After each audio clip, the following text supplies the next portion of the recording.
Okay, we live. Welcome, welcome. Testing one, two. Just checking my volume. Good morning, good afternoon, good evening, and good night. Welcome to yet another live stream of consciousness, where I dump out some of the thoughts and ideas I've had, some of the cool things I've seen, ask you all some questions, and really just do all the things that I don't really do anywhere else or have the time to do at any other point in time. But first of all, how is everyone doing? And as you answer, I just want to point out that the sorry, that the Creators for Palestine fund is still ongoing. We long past the 1 million point, and I see they're trying to get to 2 million. So let's keep it going. Um, I want to have that up. I was hoping to, each live stream I could potentially put up a different sort of fund, but I didn't come up with the idea until a couple of minutes ago, which was a little bit too last minute to set it all up. But eventually, I want to do things with like Give Directly, if you all have heard of that charity, um, or literally any of the other stuff that's happening around the world. Um, yeah,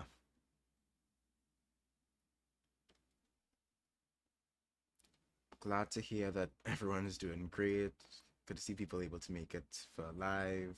Yes, this did just start. Good to hear someone's working on a crochet project. Someone got a job. Congratulations. Um, yeah, it's a good time zone to be in.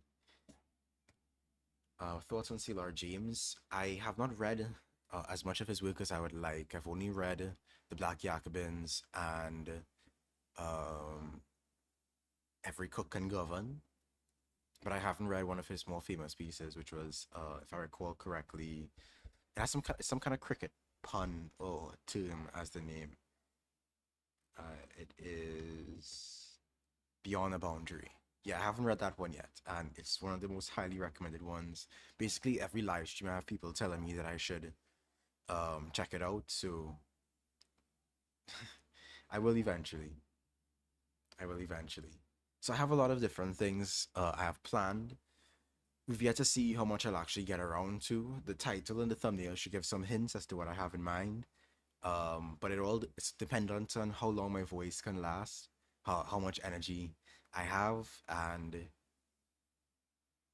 yeah, if I could go without interruptions. So it's something that I said that I would do like a good while ago. Um, in like one of the earlier live streams, I said that I would showcase something that I did as a child, something I created as a child, and sort of, I guess, explore it, explain it, and kind of break it down a little bit. So I dug through all of my old drawing books and I took pictures of the relevant pieces. Um, and that is what you will see here. So I'm not sure how old I was when I made this, right? So just to give a little bit of background, I've always been somebody who likes to draw, somebody who likes to write. Some of my earliest like short stories and stuff, I was like 7, 8 years old writing them. So always knew I was going to be a writer of some kind, and I always used to love to draw. Now, unfortunately, I haven't really drawn much lately, um, and I tried to get into it recently, and I'm still working on it. But there's only so much time in the day, and there's so many different things to do, and unfortunately, I don't really often get the time with everything else I have going on as well. But back then, I had a lot of free time, so I was drawing and writing, come up with the ideas. And so one of the ideas I had as a child, this is, obviously before I was exposed to anything radical or revolutionary or anarchic or whatever. I said that I would grow up and well, I was told that I should be prime minister. As a child, I was told that I should be prime minister. Um, Obviously, I don't feel that way now, but I did feel that as a child that I could do a good job, and so I started coming up with ideas of what I would implement as a prime minister or as like a CEO or whatever. So this is one of the things that I came up with, um, and that is a series of like basically a corporation. Like my idea was just to create a whole bunch of mega corporations that would cover the different needs of the country. So I sketched out this mega structure uh, that was meant to be a vertical farm that was powered by solar panels you see around the sides. Um, I have a little community wall on one side, and that's like for people to put their handprints on. You have to have a little artistic component to it. And you see different on the different levels, there are different each level is a different type of plant, so the bottom floor is the grocery store level, and then above that you have fruit trees somehow growing on the second floor. Then we have vine plants, and we have root plants. Excuse my what's the word, for classification. Let me just say classification. Excuse my classification skills, but I didn't know all the biological terms at the time. We have the root plant level, we have other, and we have energy and batteries and water storage. And so my idea was I was enamored by all these sort of high tech solutions that were being put forward on various YouTube channels and articles and magazines and different things. I was like, wow, I could bring that to Trinidad. And one of the things that I ended up being inspired by that um, I cringe at now in particular, well, we'll get to in a moment. And you'll know what it is, because you might cringe as well. But keep in mind, I was I was a child. Um, but to criticize what must have been probably 10 or 11-year-old Andrew, vertical farms uh,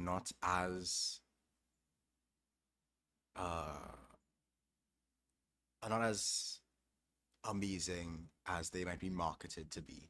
Uh, there are some niche applications here and there, but the energy requirements to maintain vertical farms in the way that they are used today, it's just not worth it. And also, trees probably shouldn't be grown in buildings, so it's a bad idea to have the fruit trees on the second floor. It could compromise the integrity of the structure. Um, quite frankly, I appreciate the attempt at density, but there's a need to balance creating urban density with maintaining the sort of expanse of natural environments, allowing nature to exist in its polycultural form rather than maintaining a building where it's a monoculture per floor, where each floor is just a different type of plant. That's not how plants were evolved to grow. And I think we should go along with the lessons of evolution in this case. Let's see what y'all say. Oh yeah, so Jordan, we're looking at a drawing that I made when I was a child. Like I don't know how old I was. But basically I was told I should be prime minister, and so I started coming with ideas to try and solve the problems that I saw in Trinidad and Tobago. And so one of the things I thought of was creating a mega corporation. Yeah, I wasn't exposed to anything revolutionary. So a mega corporation that would basically take care of everybody's needs in every sector of the economy. In essence, it was like By and Large in Wally, just covering like everything. And obviously, I was going to be the CEO slash prime minister. It was some sort of like I'm pretty sure, I'm sure I would have had a democratic mindset at the time, and yet I didn't see how myself owning the business that owned everything would compromise that. But the more you know. Somebody asked me for a recommendation on a book on the history of Trinidad and Tobago. Um, and I don't really have a single suggestion because I there's no like one source I go to. What I really do appreciate is I think it's the UNESCO History of the Caribbean series. Let me check. So we'll get back to that in a sec. Um,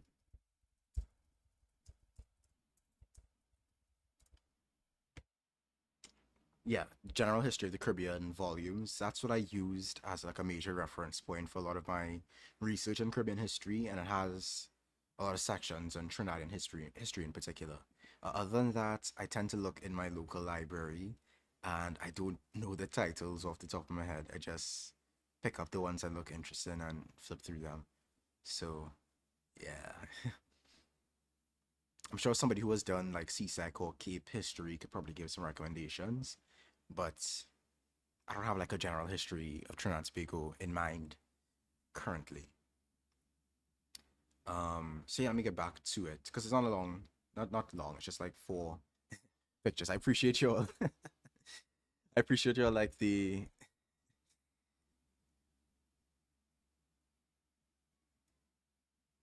yeah. There is some wild stuff in the background. I just wanted to fill the background with something, and I didn't feel like drawing a bunch of buildings. In case you can't tell, I wasn't particularly good at perspective, and I'm still not very good at perspective, but I tried. I really tried.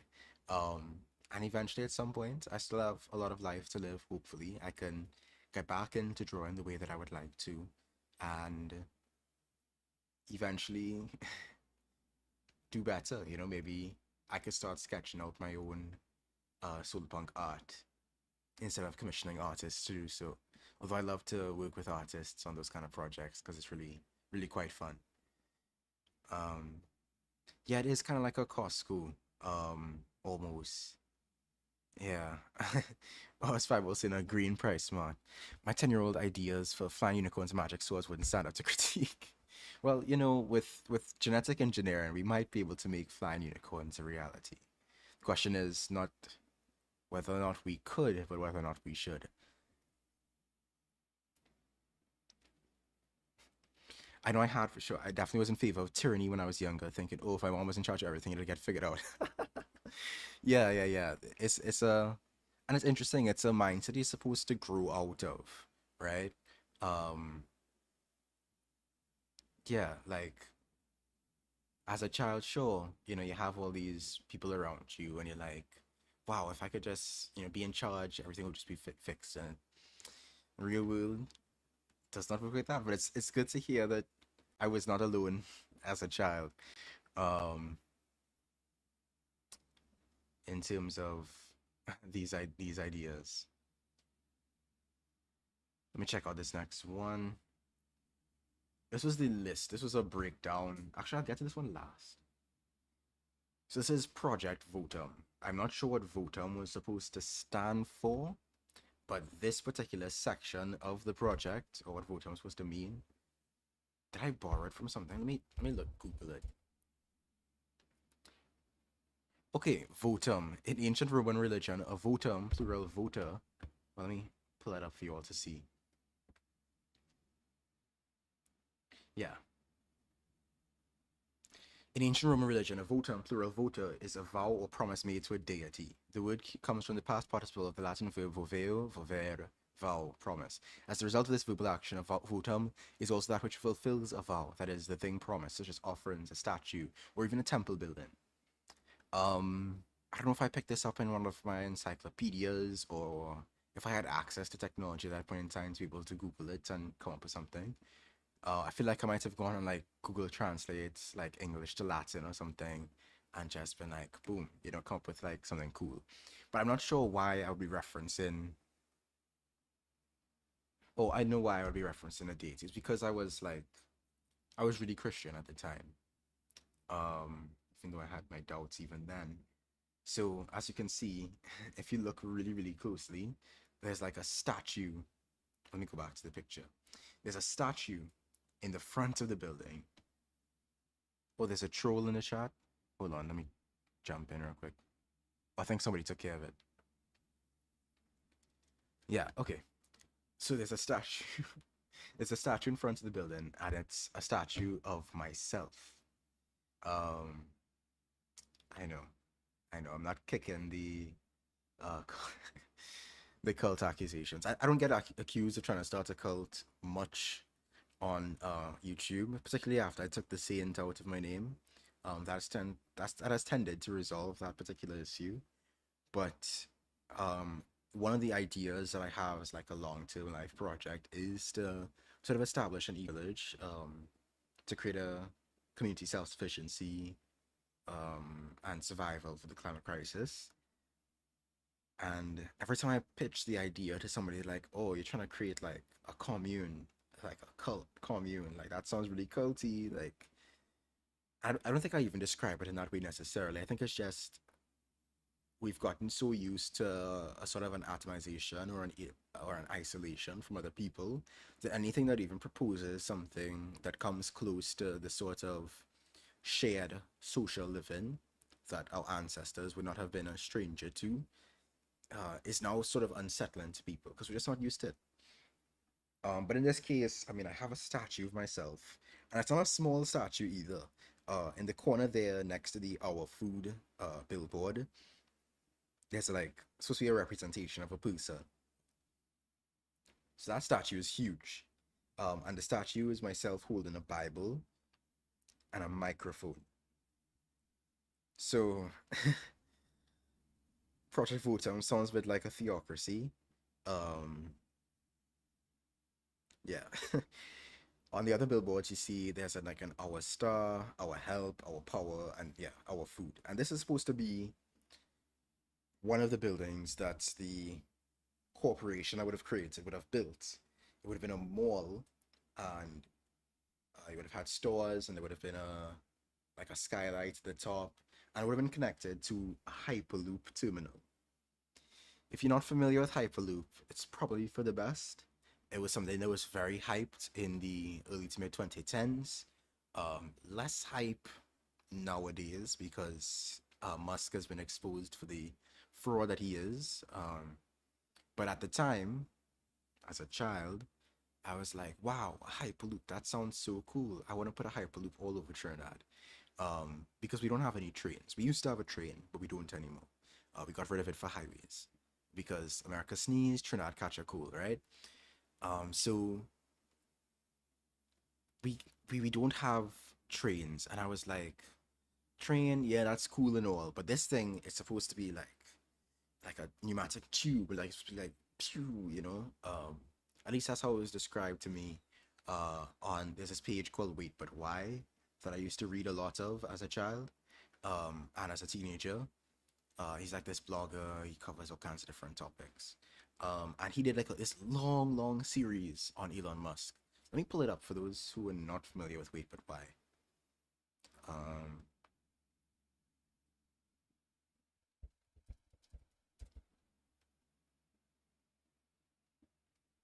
yeah, so boom. I have not read anything from this page in probably years, but back in the day, I was obsessed with some of these articles. I used to like, think about them all the time and reread them and talk about them with other people and stuff. I was really big into it. I don't know how much it holds up today because I haven't thought about it or read it in a really long time.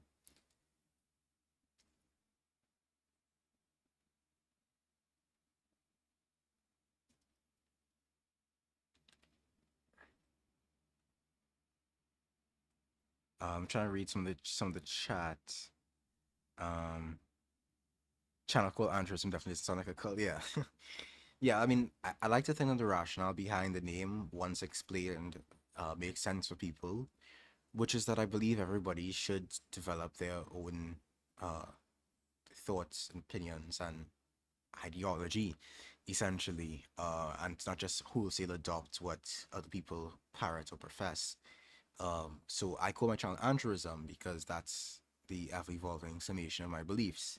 Andrewism, because I'm Andrew. That's what I believe. Thus ism, right? But I don't expect anybody who follows me or views my stuff to call themselves an Andrewist. In fact, I loathe that. I would rather prefer that you, for example, Wayne, call yourself a Wayneist, or Zach in the chat here calls himself a Zachist or whatever.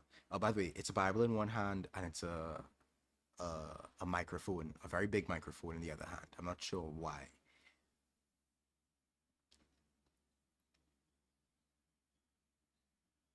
Yeah, so I was really big into a lot of what I was doing, and he did a really big, really long series on Elon Musk.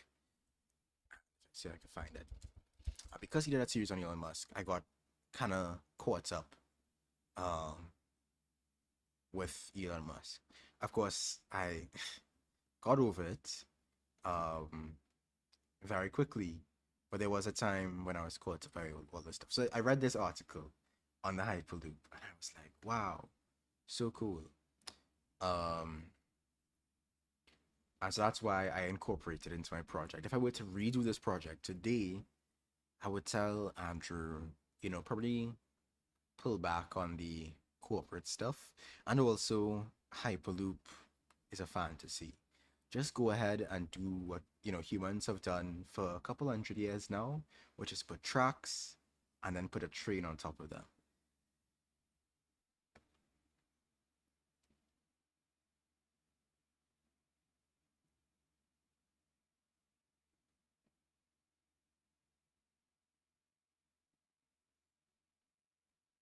Yeah. So, back to the show. Just two more slides to go. Um, and we have a couple more sketches of potential buildings. In another life, I could have been an architect with a lot more training, but I really was obsessed with the idea of building buildings and the shapes and designs and that sort of thing.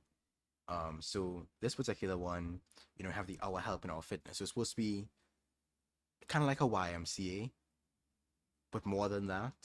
So as you can see, there's like a hyperloop on the ground. This is the top left one, right? We have a hyperloop, stairs going down into a hyperloop. We have a gym in the top right of the building. We have uh church, I think, in the top in the top floor, some kind of auditorium where people are having speeches. We have whatever that is in the top left. It might have been a therapist's office, but I'm not sure what will be hanging from the roof. And then there's also a pool. Um, and the proportions are all off, but I do like the idea that Andrew is thinking of something akin to a community space, a third space. This one is owned by a corporation, but we could do something a little bit better than that. But having a gym, having a pool, having a lounge or whatever that is, having it connected to public transportation, having like a space where you could host events, that's the kind of thing that people need, right? That's the kind of thing that could bring communities together. Um, and that's a sort of free flowing and multi use that, we've traditionally expected from our buildings, from a lot of our buildings, you know. Top right, we have like the same our food building with the palm trees leading up to it. We have Ted. Okay, this is another thing I was really obsessed with. So this is supposed to be some kind of building with a school. See, our school, our STEM. It was like a university. Our world, our school, our edu, our STEM, and the university was gonna be made in collaboration with TED, as in,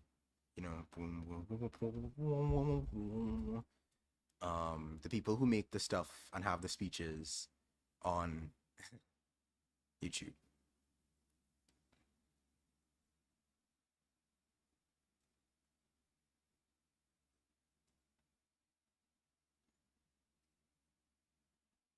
Fireballers, yes, fire. Vivian asks, that's pretty cool. How can I be reached? You can reach out to me on my email. It's in my channel's description. Um, Trains are awesome. Yeah. You know who actually turned me off of architecture school? Domix. I don't know if it's on YouTube. He makes like animations, storytelling animation videos. He he went to architecture school, and his description of architecture school in his stories made me not want to go to architecture school. So that's one of the reasons, among others, that I ended up pursuing that path. Um,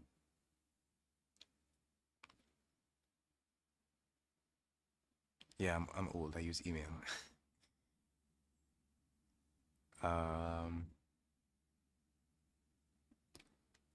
right. Let me see. Let me see what else we have here. Right. So Ted. You'll know Ted. Everybody knows Ted.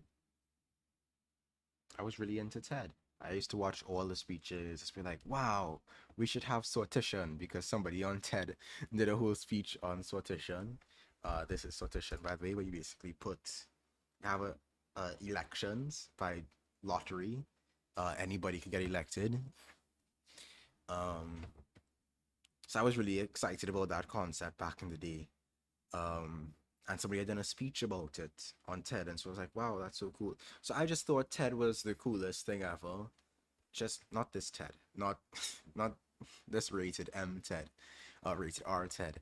This TED, ideas will spread it. Yeah, I was really big into it, and so I used to watch a lot of stuff and think about the concepts that they were talking about. These days, I haven't really watched much. I've watched like the TED animations because it was always pretty good, but the TED speeches that they've posted, I haven't been too keen on them so far. Yeah, TED like TED Talk.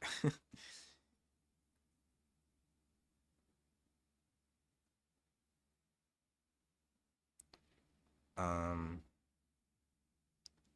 Let me see, let me see, let me see, let me see.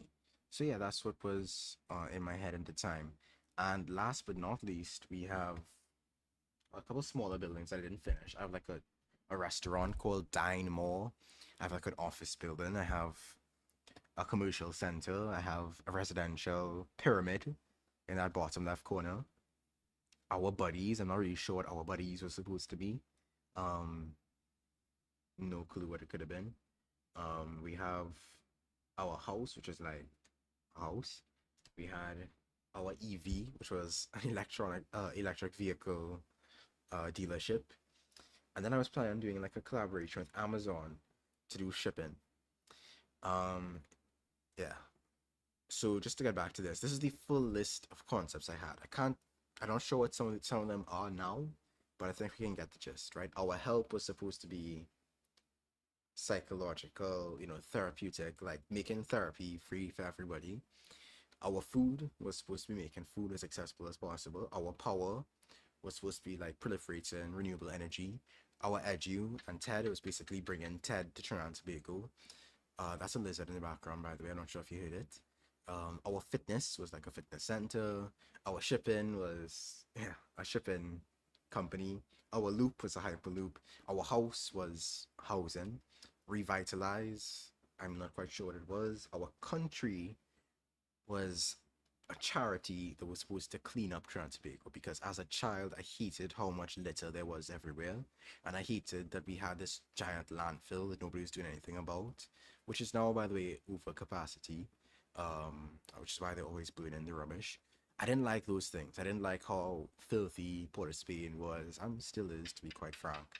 Um, yeah, I know you're there. Um, that's the lizard I'm speaking to. I'm not talking to myself. Um, and yes, I wanted to create like a an organization that would clean up the country and that would maintain the cleanliness of the country. Our EV was supposed to be a collaboration with Tesla. Our STEM was just, science, technology, engineering, and mathematics.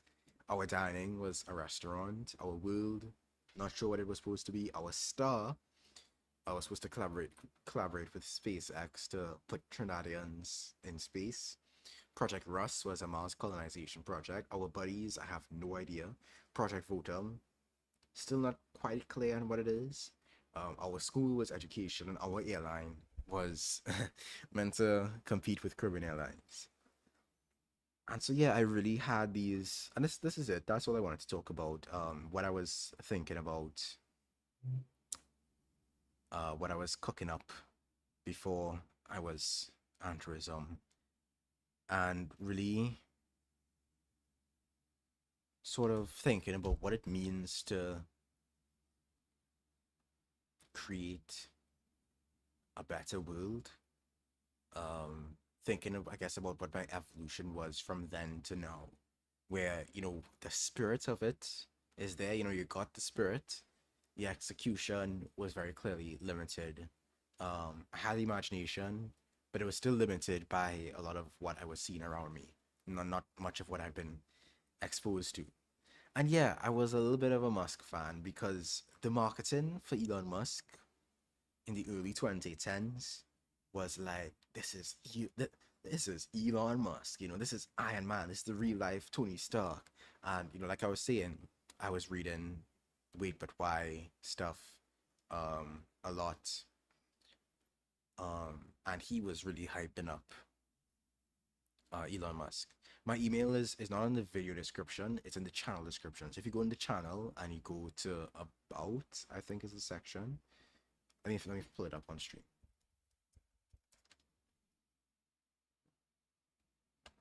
So if you go to the about section, hold on. Yeah. Oh look, it's me. If you go to the go more, you go to about, and there you go. I'm interested, basic trans, blah blah blah blah blah blah blah blah blah blah blah. If you're signed into YouTube, which you are, you should be able to see the email address. It'll be right here. On mobile, it should be pretty similar, but basically where you see the description of the channel, you just click more and you'll find the email. The email, by the way, is saint.whom, as in WHOM, at gmail.com. And I can't change it. So even though I've dropped the saint, it's still in the email. Moving right along. Oh yeah, I forgot Elon Musk was in Iron Man too. Yeah, I'm sorry, Jadzia. You're alone there. I'm gonna have to point and boo at you because at no point in time did I ever want a Cybertruck. Boo, boo. Okay, I'm kidding.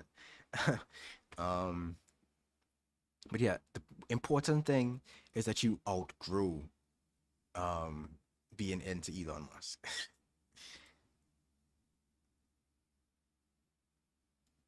Yeah, so five. Well, I want to be prime minister. When I was in London studying, I saw Labour tossed Corbyn, and I saw that in my political future if I got that far.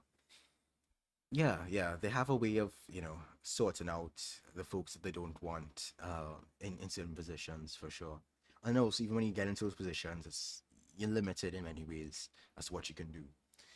Another thing I wanted to talk about is what I've been reading because I tend to do that on my live streams. Um, as you've seen the thumbnail, I'm currently picking up Children of June. Yes, I actually finished June. I had a lot of trouble, it took a long time, but I got through June. And then I read June Messiah. And this time I listened to part of it, audiobook, and read part of it and followed along with the audiobook. And it was a lot easier to get through. It's also a little bit shorter.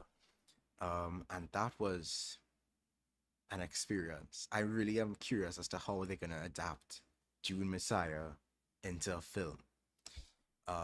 If you're wondering how we jumped from Elon Musk to this, welcome to live stream of consciousness. Just go with it, right? So I'm really curious to see how like Villeneuve is going to adapt Messiah because the place that the book June leaves off on compared to where June Part 2 leaves off on, it's very different positions. And obviously I'm not going to go into spoilers for the people, but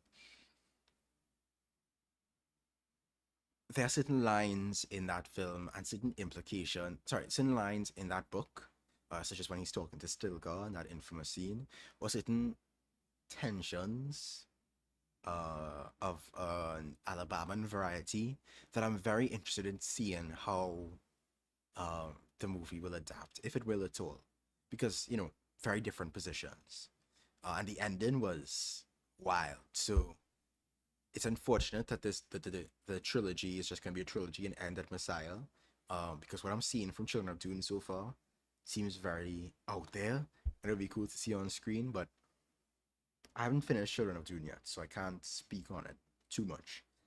I'm also rereading Worship and Power by Peter Gellerloos because even though I read it for my video on the state, I read it for work, and reading something for work or research and reading something for pleasure is two different things. So I'm really trying to like relax and enjoy it and go through it and internalize it in a way that I wasn't able to when I was reading it for research. And so far, very cool. This one particular point he made about the Haitian Revolution, I have to share that with you all at some point. I'm also reading God and Anatomy. It's a book I picked up recently, just sort of tracing the evolution of the God of the Bible, like as a concept. How he was originally like one of the sons of El, and then eventually came to supersede him as the deity, and then he became the only deity thanks to the influence of like Zoroastrian Persia and that sort of thing. Very, very cool. Haven't gotten too far in it yet, but when they say it's an anatomy of God, it really is all the parts, like from head to toe and everything in between. And that's really cool. It's my right up my alley in terms of like random sort of books. Have I ever read any Ursula K. Le Guin? Yes. I've read a lot of Ursula K. Well, can't say a lot. I've read a good bit of Ursula K. Le Guin. I've read.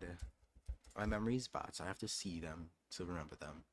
I read The Left Hand of Darkness. I read The Dispossessed. I read The Ones Who Walk Away from Omelas. And I read. There's one other I think I read.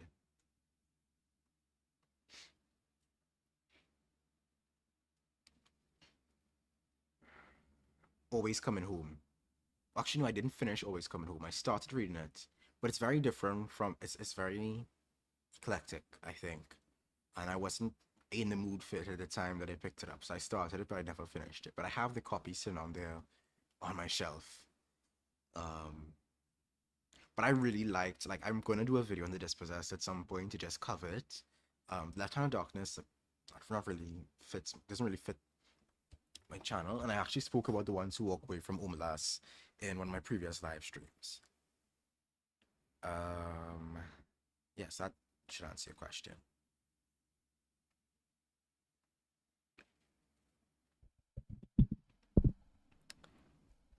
Parable of the Sewer. Yeah, I've read Parable of the Sewer and its follow-up book, which was um Parable of the Talents. No, is it? Wasn't the Talents one the one she never finished? Okay, no, Parable of Talents, she finished that one, but she didn't finish the third one, the third Parable novel, right? Which was supposed to be okay. There were tentative titles: Parable of the Trickster, Parable of the Teacher, Parable of Chaos, Parable of Clay. I'm really sad that she never got to finish the series because the first two books, I was obsessed with them. I wanted to recreate the story. Like, I basically tried to continue the story of the books by recreating the characters in RimWorld. I don't know if you ever heard of the game RimWorld. It's like a sci-fi quality sim. And I was like, I want to create these characters. I want to make them live out their life on this new planet that they were all hoping for. And so yeah, I was into the melodrama, the space drama of it all. I haven't played RimWorld in a while, but it's still one of my favorite games of all time. Right, so where was I? I was talking about, yeah, God Anatomy. Pretty good, pretty fun, pretty cool. Recommend so far. Wishpin Power, yeah. Recently, I finished reading, and you'll see it on the thumbnail, Data Grab. Now, I actually met one of the authors of Data Grab a couple of months ago, Ulysses Grant. Sorry, not Ulysses Grant. I don't know why I said Ulysses Grant. That's somebody else. Ulysses A. Mejias, right? I actually met him recently, a couple months ago, and he gave me the copy that I have. And so that's how I was able to even hear about the concept. And basically, the book is about data colonialism. Um, and if you're really curious about what that is and you don't have time to read it yet to pick it up yourself, don't worry. I've already made a video on it and it's coming out next month. So look forward to that because I'm pretty happy with it. This month's video is on non-places, which if you're on the Patreon, you would have seen a hint as to what that covered. But I have some stuff cooking. I have a couple different stuff cooking.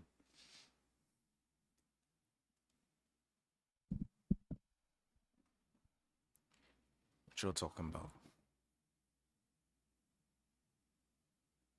Redacted liberal streamer played it. Who played it? But yeah, you had to play Removed. But who's the redacted liberal streamer? Now I have to know. Are you ashamed to mention the streamer you're watching? As a data analyst, I can't wait. Andrew sometimes. Right, Ulysses S. Grant is like a US guy, right? He's like a historical figure. Right, the 18th president. Now I don't have the presidents by heart, but I remember his name because as a child I stumbled upon his name and I didn't. It was the first time I'd ever seen that name before, and I had some trouble with it. So I always remembered the name since then. Ulysses S. Grant. Um,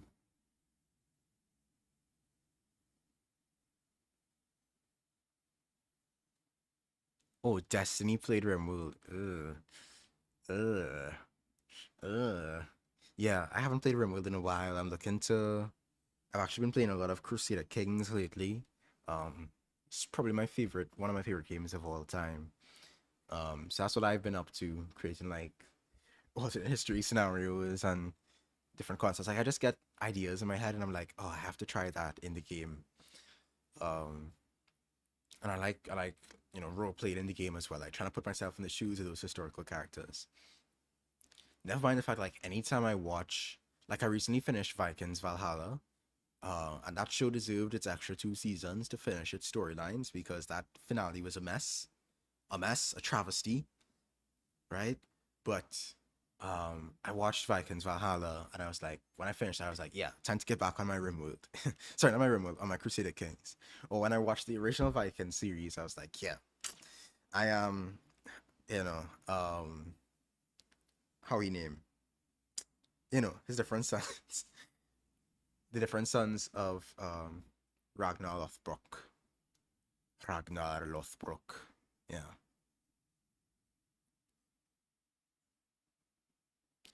Brother.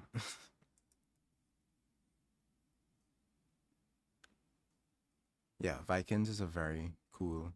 Or CK3, like nah, I'm not a CK2. I've never played CK2. It looks like a visual headache. I prefer and I'm very shallow in that regard. I don't like to play some older games just purely based off of the graphics. Same reason like I had to wait for Victoria 3 to come out to play the Victorian era because I could not get into Victoria 2. And it's also why I'm waiting for EU 5 to come out. Oh well, right now they're calling it Project Caesar, but it's probably gonna be EU 5. They just have to confirm it when they announce it. But I'm waiting for EU 5 to come out because I've tried my best to get into EU 4 and I could not. It was just too much for me. I have to get it on the ground floor before they start adding layers upon layers of DLCs in order to actually understand a Crusader Kings game. Once they start adding too many DLCs, I start getting lost in all the systems. I actually used to play Stellaris a lot. I played Stellaris before they had that major update that like changed a whole bunch of things about the game. Like I played early Stellaris. I played Stellaris before it was cool. Um, so I was really into like building up my space empires and that kind of thing. But I haven't played Stellaris in the past like half a decade or more, so definitely more. So I don't know what the game is like these days, and I know it's expanded significantly. Um, it's gone far beyond me at this point. You have 2,500 hours in EU4. If I had Steam, I would know how. If I had the games that I have on Steam, I would know how many hours I have in CK3, but I'm sure I have thousands.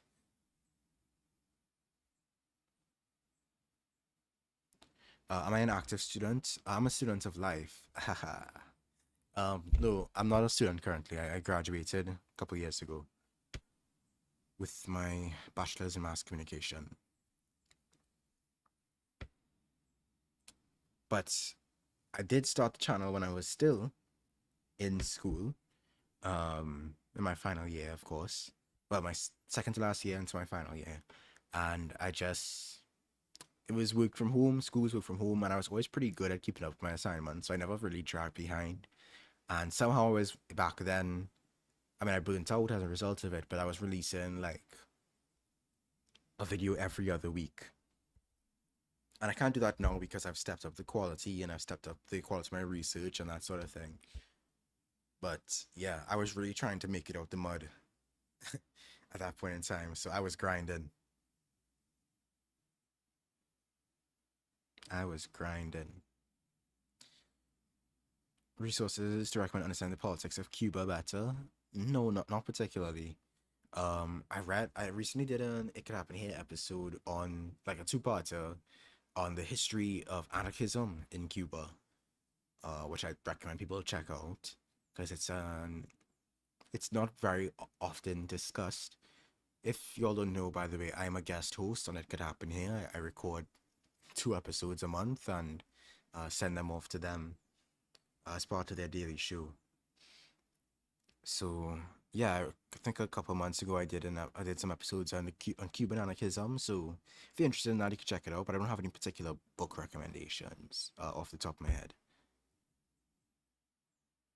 I'm intrigued by Paradox Games, but I hear the community is toxic. The solution is with a lot of communities are toxic. The solution to me is just ignore them. You know, I'm not on Twitter anymore. Haven't been for over a year. I I've gotten off of Reddit. I used to be really into Reddit, but I not really into Reddit. That makes it sound bad. No, I was using Reddit as like a crutch to get through my Twitter, or my Twitter withdrawal. But eventually, I just like blocked Reddit as well, so I'm not on Reddit anymore either. And now I've replaced Reddit with Tumblr and TikTok. So I have to take care of that. It's just a cycle, you know. But I say all that to say, when I was on Reddit, the CK3 community I was on, it wasn't particularly bad. You know, you have your bad actors, but for the most part, it was people being like, "Here's my Giga Chad, 100 stats king who conquered the world," or "Here's his weird thing that happened in the game, ha ha ha." Ha ha ha, or "Ooh, I wish they would add this to the game." And of course, you have the people who are like, "This isn't historically accurate. Like, why should the rulers be part of the, be attending university? That wasn't happening at the time of the medieval era." And you know, you just had to kind of ignore it, and just live and enjoy what you enjoy and do what you want to do. I've been on Tumblr longer than I've been on any other social media, and I would say, yeah, it's good, it's fun, it's pretty chill. Because you know you can curate it. Unless you go on their version of the For You page, exclusively see the posts that of people you have followed in chronological order, um, which is amazing. Do you ever think about the whole domination play in these strategy games? What empires, like most of us be doing a whole colonialism? Yeah, yeah. I mean, I don't play EU force. I'm not colonizing the way some people are. Victoria 3 has some colonization though, and I mean CK3 has some implied settlement mechanics. Um, but yeah, I actually touch on that on how games like Humankind and Civilization 5 and 6, they helped me grasp the four axes of colonialism, you know, explore, expand, exploit, and exterminate. And I do recognize the irony of that in the video on data colonialism.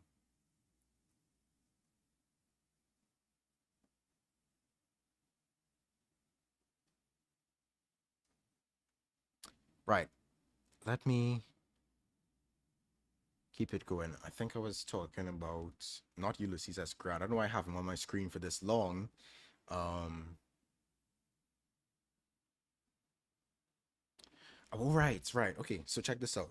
Okay, I was in a museum a little while ago, and I saw this in the museum, and I looked it up online, and I found the full thing. So we're gonna go through it together. This is the anatomy of an AI system. Um, just give me a second. I just want to make sure I covered everything else. Actually, before we do that, I just want to touch on, I think, my old video on the education system, and particularly something that I wanted to add as an appendix to my new video on education, which is when here we need to rethink school, but I didn't, right? The education system is broken is the first video essay I ever did on this channel. Before that, I had a poem, which I have since unlisted, or privated, I'm not sure. But, right, so I did this video, Education is Broken. You can hear it if I put up the desktop audio.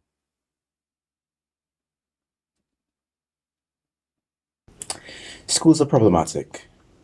That's Oh, oh, by design. oh. They're Okay. created for a very specific purpose to control. And I believe we can do better. I'm gonna take the audio all the way down because I just realized how loud it is. People have been grouped and educated together in preparation for adult life. Okay. Like if I didn't realize how bad it was. I haven't watched this video in years. Wow. The video actually starts with me smacking my lips. And the audio The audio was literally me recorded on my phone. Oh, oh, ouch. Yeah, yeah. Okay, that's all cringe together. It's our moment of silence. There's a reason I pulled this up. It wasn't for the sake of nostalgia. Um, it's this part here. Um, this section where I talk about blah blah English, personal Central purpose. purpose of modern schooling into 6 basic functions. 1. The adaptive function. Schools to establish fixed habits of reaction to authority. So no critical judgment, no useful or interesting material. After all, how can you test for reflexive No, obedience it wasn't an old mic. It was my when you can phone. just learn and do foolish and boring things? 2. The conformity function. Right. Make So sure this that section, I'm not gonna watch the entire thing. Do I have to? I don't want to. Okay. So the adaptive function, the conformity function, the diagnostic function, differentiating function, the selective function, and the propedeutic function. Those are the functions that I had outlined. It turned out that was false, right? I was going to include those functions in my new video, but I did deeper research because I had more time to do research because, you know, I have higher standards now, clearly. And in doing that research, I found out a couple different things. I found out, for example, there are no multiple intelligences. Like that's not really like a proper concept. Like yeah, people learn in different ways, but the if you've seen the multiple intelligences graphic, you know what I'm talking about. The idea that some people learn in this way and some people learn in that way, and da da da da. It's yeah. You have the musical, body kinesthetic, interpersonal, verbal linguistic, logical mathematic, naturalistic, intrapersonal, and visual spatial. That's not really a thing in the way that I thought it was, at least.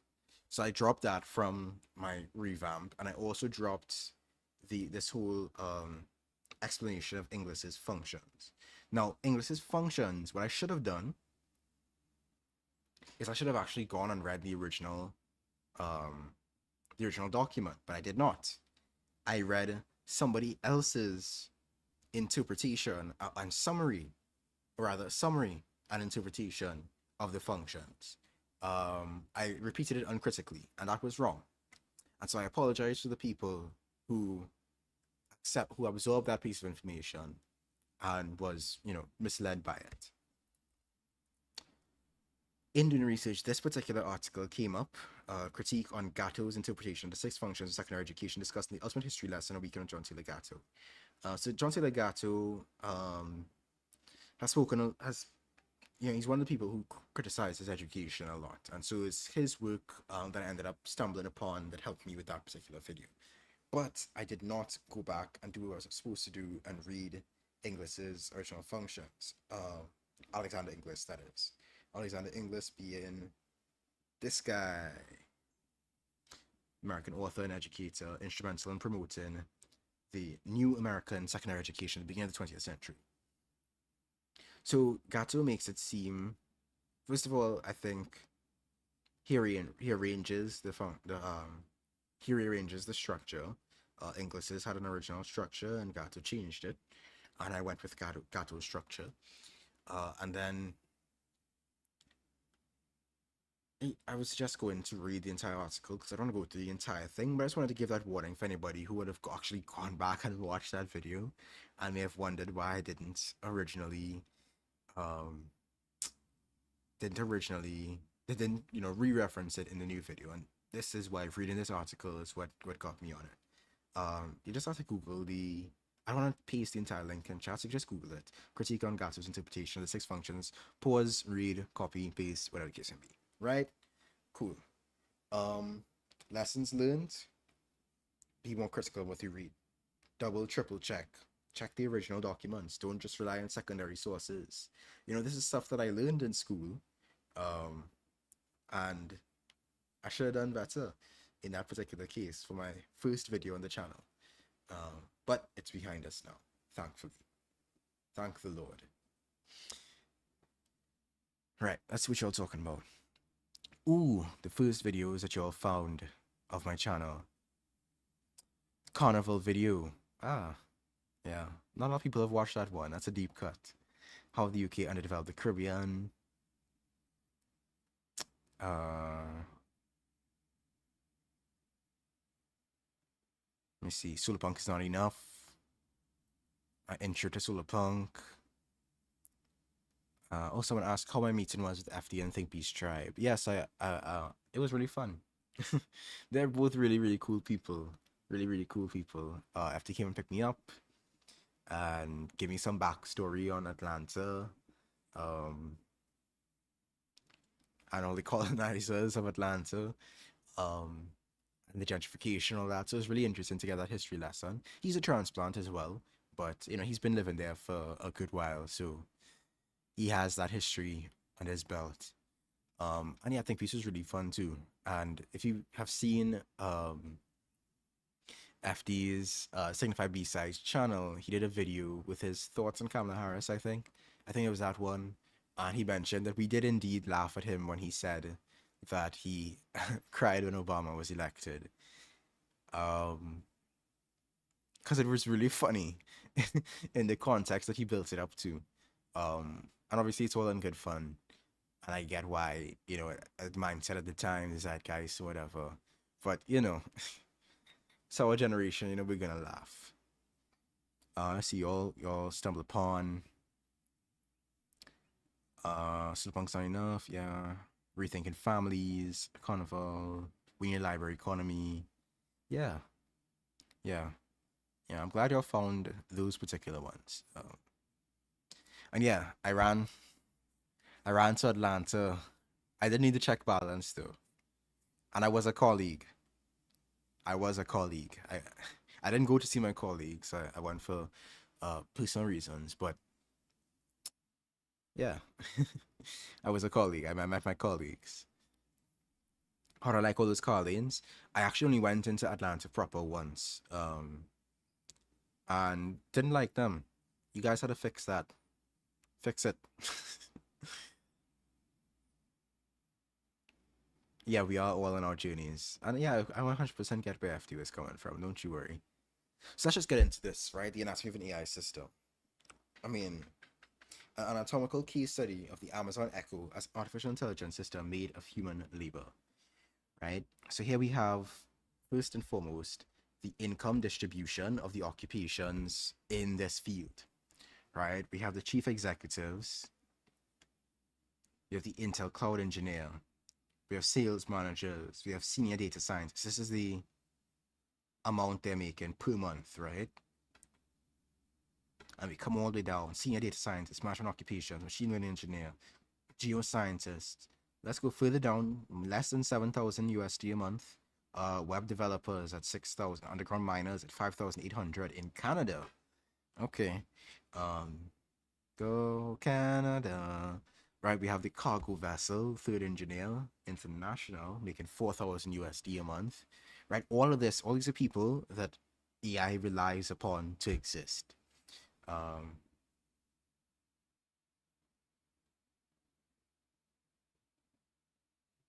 we have the Intel service and technician, assembly line worker, making 2,400 and 2,000, between 2,200 and 2,400 USD. These are US based, the assembly line worker in the US. Right, we come down to the Foxconn assembly line worker in China, and they're making a lot less. They're making 1,300 USD a month. We come down to repair services in China, they're making 500 USD a month. Right, we come down to the Congo, and the underground miner is making close to zero. Not quite zero, but less, way less than 100 USD per month. Right, and then you have the unpaid labor internationally. Obviously, they're making less than zero. The call center agents in the Philippines making less than 300 US, right? These are all the workers. And you see the distribution of income in this case, right? By the way, this particular, where the museum I saw it at, this thing was huge. Like, it took up um, the entire wall.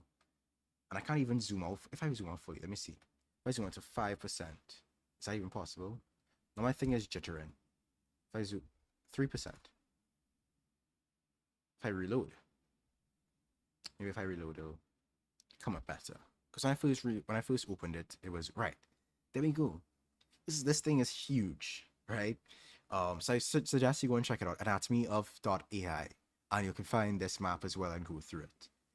But yeah, it's a massive document. I still haven't even gone through all of it myself, but I knew I had to show it on the stream. Here we have the chain, the distribution chain. Okay, we come over here. We have the elements that are required for these technologies, the rare earth minerals. Right, we have lithium, we have beryllium, we have potassium, we have everything. And then we come up here, right? There's a geological process. It goes all the way back to like the history of of the earth, right? We pull that stuff out with mining tools, resources, waste, miners. The owners, of course, take their profit. The traders take their profit. Transportation, boom. We have the smelters, the waste. Owners also take the profit from that. Owners, not laborers, the owners taking all of this from making the ore, from smelting, from the metal production, all of that. You go up, you do some more transportation because all of this is not taking place in one place. This is happening in different parts of the world, right? So you pull the stuff out of the ground, you have people processing it, you have people move it and process it some more to make components, right? Then you pull out some more and you go transport another part to make more components. Those components become products, right? And then boom, these owners are taking a cut. You go further, you deliver the product to a distributor packages that product, right? Prices it, boom, more profit coming out, right? And then we go along, we have routers, we have the Amazon Echo Dot, we have routers, we have cables, we have repeaters, and then of course on this you see all of your CPUs, and then for each of these things you have issues related to that, right? So for the mining sector, hard labor, forced labor, child labor, low paid labor, conflict minerals, environmental and working hazards, right? Erosion, formation of sinkholes, lost biodiversity, all of this. I need people to take in, like, so I'm going to go through a lot of this. I need people to take in, like, how deep this goes, right? This is not, when I saw this, I knew a lot of this, I knew a lot of this already. It wasn't new to me. And I'm sure it's not new to a lot of you either. But take a moment to, like, go through this, right? This is the anatomy of AI, right? But it goes a lot deeper than AI. This is all the technologies. So you have the people who are smelting the ore. They're dealing with low-level radiation, acidic and radioactive waste, health and environmental hazards, right? The owners are not dealing with that. The workers are, right? We come over here. We have the component manufacturers who are dealing with toxic waste and health hazards. The product manufacturers who are dealing with the assemblers. They're dealing with low-paid labor, illegal working hours, right? Internship system exploitation, crowded dorms, workers' healthcare programs, right? Migrant workers' rights lacking, all those things lacking. Distributors, right? And then there's issues of distribution as well. Um, oh, and it's just to break down the pyramid. They have Marxist dialectic of subject and object in economy, labor power, means of production, products of labor, and of course waste, right? So you see that little triangle in every step of this process. You have the waste, you have the labor, you have the object, creating the subject object, which is the product of the labor. Right, we come over here, the Amazon storage system. We have issues of transportation, like air and water pollution, toxic waste, health hazards. Right, we come over to the other hazards involved with cargo ships. You know, you have maintenance related issues, mooring hazards, fire, turbulent seas, dust from working cargo, cargo shift, air pollution, oil spills, bilge water leaks. Right, AI training. We have the black box. We have bias. We have energy consumption, the quantification of nature from nature data banks. You have living things, animals, humans, all of these things. I have to take this in. This is a lot. The quantification of human body actions and behaviors. You have contracts. You have okay, I'm seeing it now. Okay, so you have the first layer, the social body, and then you have the individual body.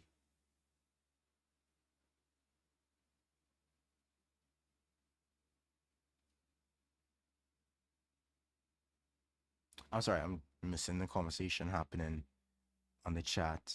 Yeah, slavery. That's what it is.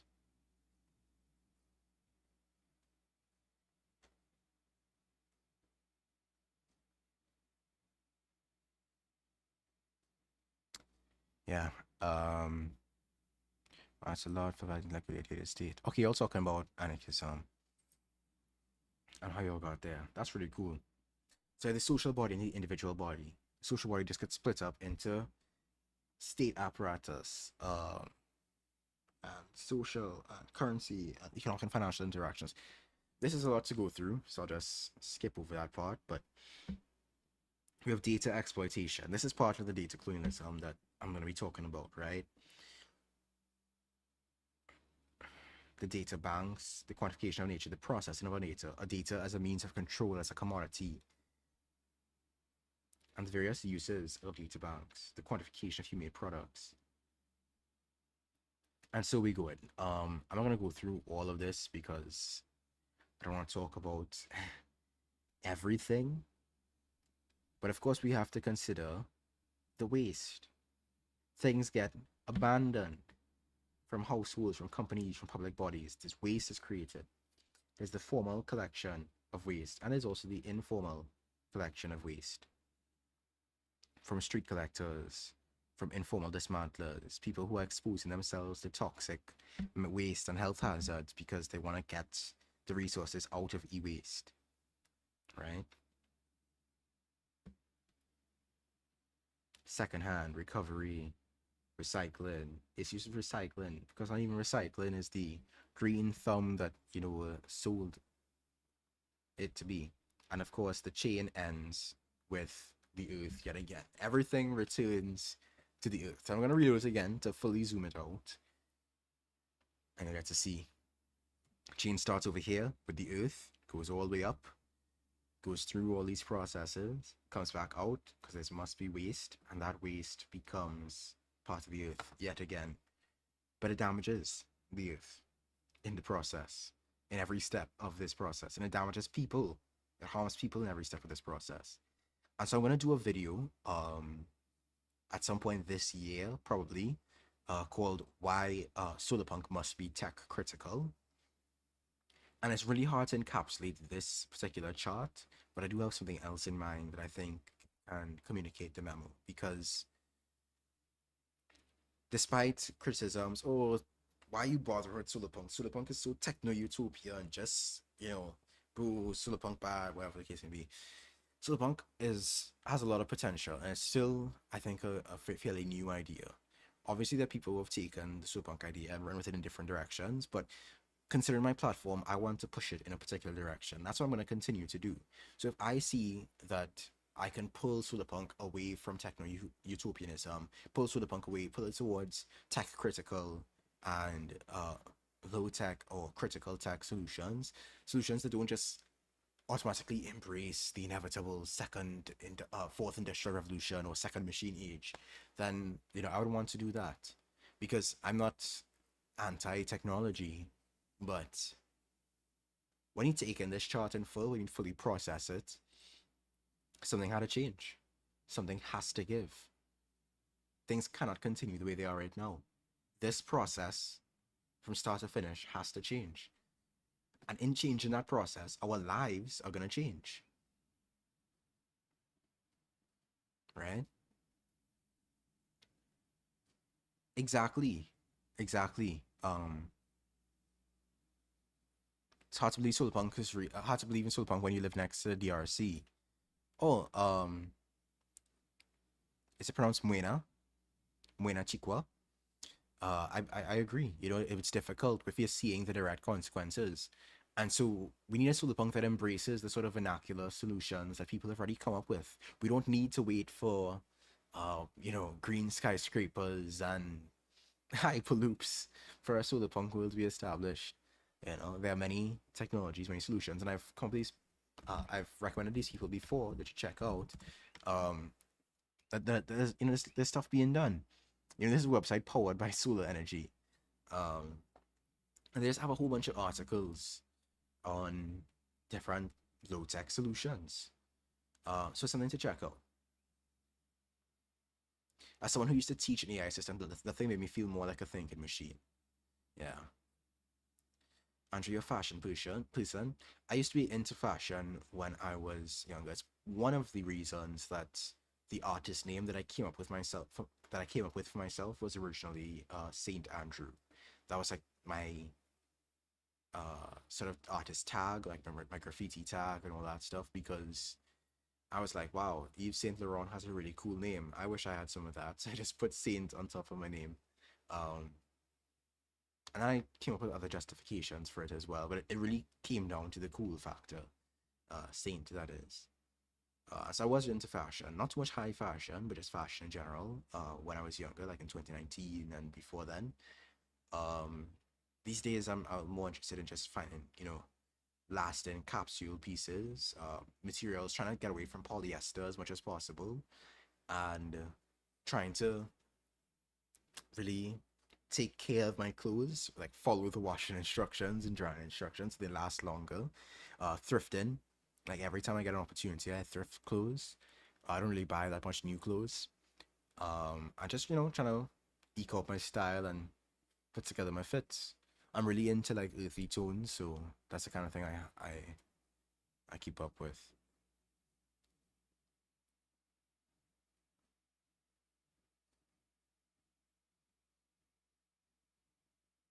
Our first way of doing something that has this kind of process can't be the only way.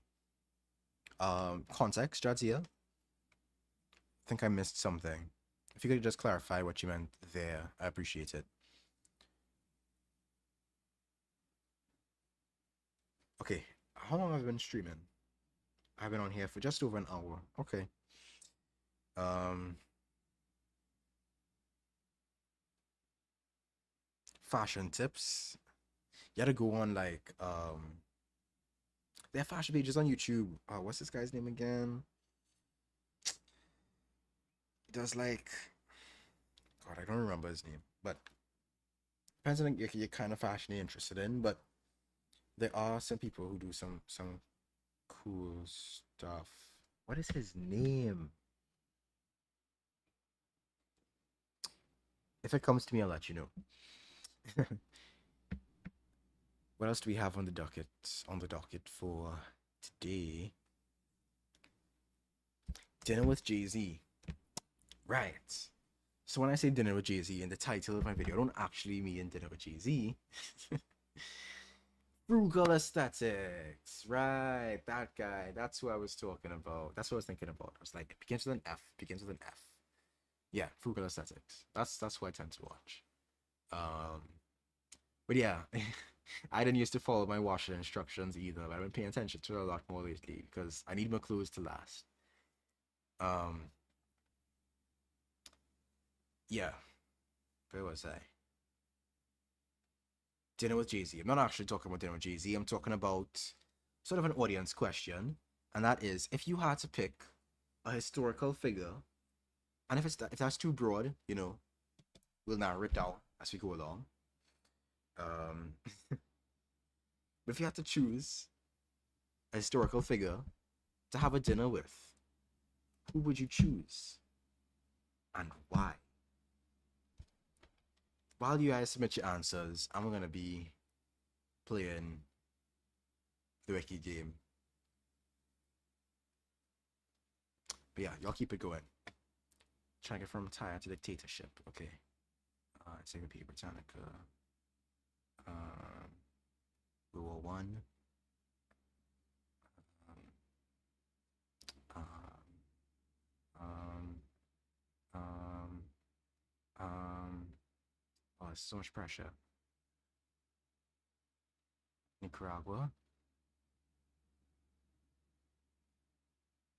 American military interventions. Okay, who was leading Nicaragua at this point in time? Governor. Okay, he was probably a dictator, right? Oh, he. Okay, hold on. Does anybody know who the dictator, who the dictator of Nicaragua was? Didn't Nicaragua have a dictator? Honestly, I assume that they did. I might be wrong. The Real Conservative Junta. Um,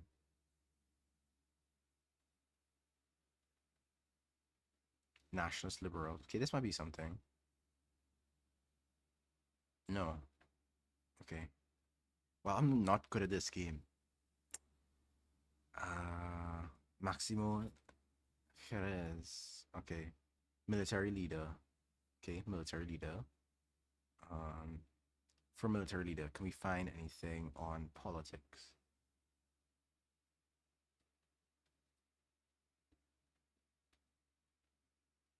Oh, if I could find Argentina.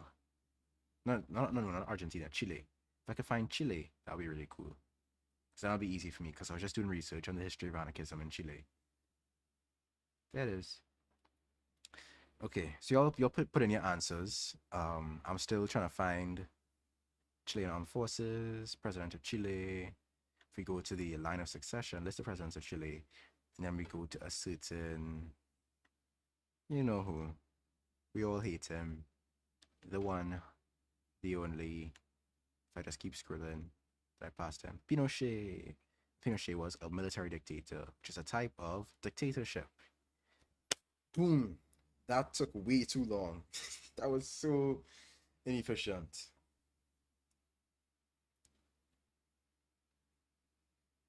Okay, what have y'all responded with? Let's see. Um, John Brown. Good answer.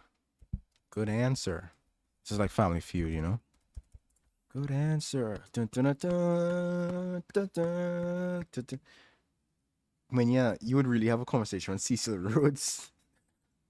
I think you'll have more than a conversation with him. You might put a little something in his dinner. Fred Hampton or George Jackson, real. Cecil Rhodes, for those who don't know, the butcher of the Congo. No, not the butcher of the Congo. I'm mixing him up with the other guy. Right, he's the guy who ran Rhodesia, and sucked. But what was his name? The other guy, the guy who ran Belgian King, Leopold. Right, Leopold is who I was thinking as the butcher of the Congo. But Cecil Rhodes is another kind of butcher. Right, we have Fred Hampton or George Jackson. We have C.L.R. James, of course, of course. I know you would be into C.L.R. James because cricket and politics. Yeah.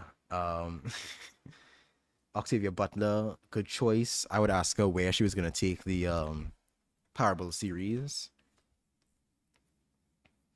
Right, we have Toussaint Louverture, James C. Scott. James C. Scott, yeah, good question. Why did he work with the CIA? Very briefly. I mean, he was such a good historian. And I only found out he died this year, very recently. He literally died a couple weeks ago. So RIP to a real one. James C. Scott. Not sure what you're doing in the CIA. If you could just clear that up for the people, that would be appreciated. Very strange choice. But then again, his early days, I'm pretty sure he didn't identify as an anarchist. He just studied anarchism. I remember because I said to someone and seen like I said in the video I did on the state that Scott was not an anarchist because in the introduction to Seeing Like a State, he talks about how he's not an anarchist personally. He just studies that sort of thing. So, but then somebody in the comments was like, "Oh, well, he became an anarchist, or he is an anarchist, or whatever case in peace." So it's like, okay, you know, maybe he became one later in life, but why were you doing this, C.L.R. James? Sorry, C.L.R. James, James C. Scott. Just in literature, I mean, you'd have to learn French and French Creole, but you can make it work. Victoria Jara. Who is Victoria Jara?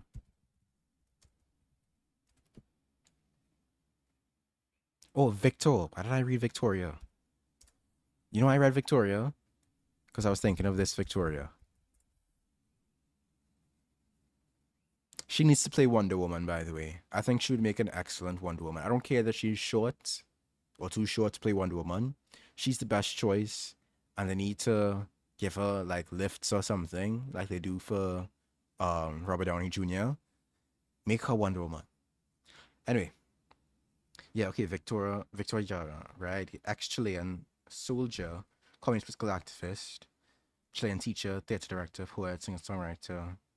Wow, okay, never heard of him. Of course, he was arrested, tortured, and shot dead. Damn. Yeah, a lot of that happened during Pinochet's regime. As soon as he got into power, he turned this one. There was this concentration camp in the north of Chile, that was previously used to intern the like citizens of enemy nations during the world wars, and then also used to like intern male homosexuals, and they turned it into a place to like imprison like political opponents. So I wonder if he was probably thrown into one of those camps. Pinochet was a devil. He really was. Peter Kropotkin, yeah. I would, I feel like Peter Kropotkin would be fun to have a dinner with. He lived a long life, unlike some revolutionaries. Fred Hampton, heard that. Bell Hooks. Bell Hooks is a great one. I would ask her, why she was a landlord, but yeah. Abdullah Öcalan, I mean, he is still alive. There is a chance you could meet him if you go to Turkey, get yourself arrested and become a political prisoner, and then you just, try and get a cell next to him, and you could probably share some stale bread or whatever they feed people in political prisons in Turkey. Öcalan is still in Turkey, right?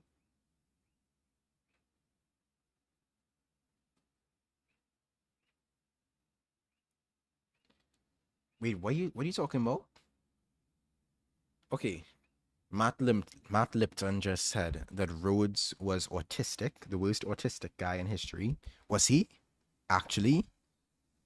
Hold on, not Rhodes the island. Cecil Rhodes. What is? You sure he was autistic? I'm not seeing anything about it.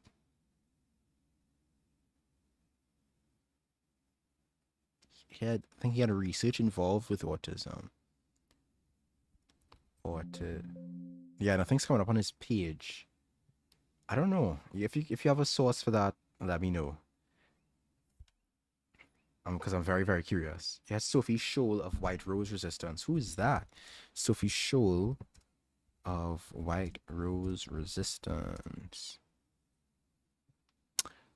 Youth resistance to the Nazi regime. She would be cool to talk to. Thich Nhat Hanh. I haven't read any of his books. One of his books was in my to read list. But he's like a Buddhist like philosopher, right? Yeah, monk and peace activist. Haven't read his work, but I'm sure he has something interesting to say. I've always wanted to have a conversation with a monk, just to, feel the vibes.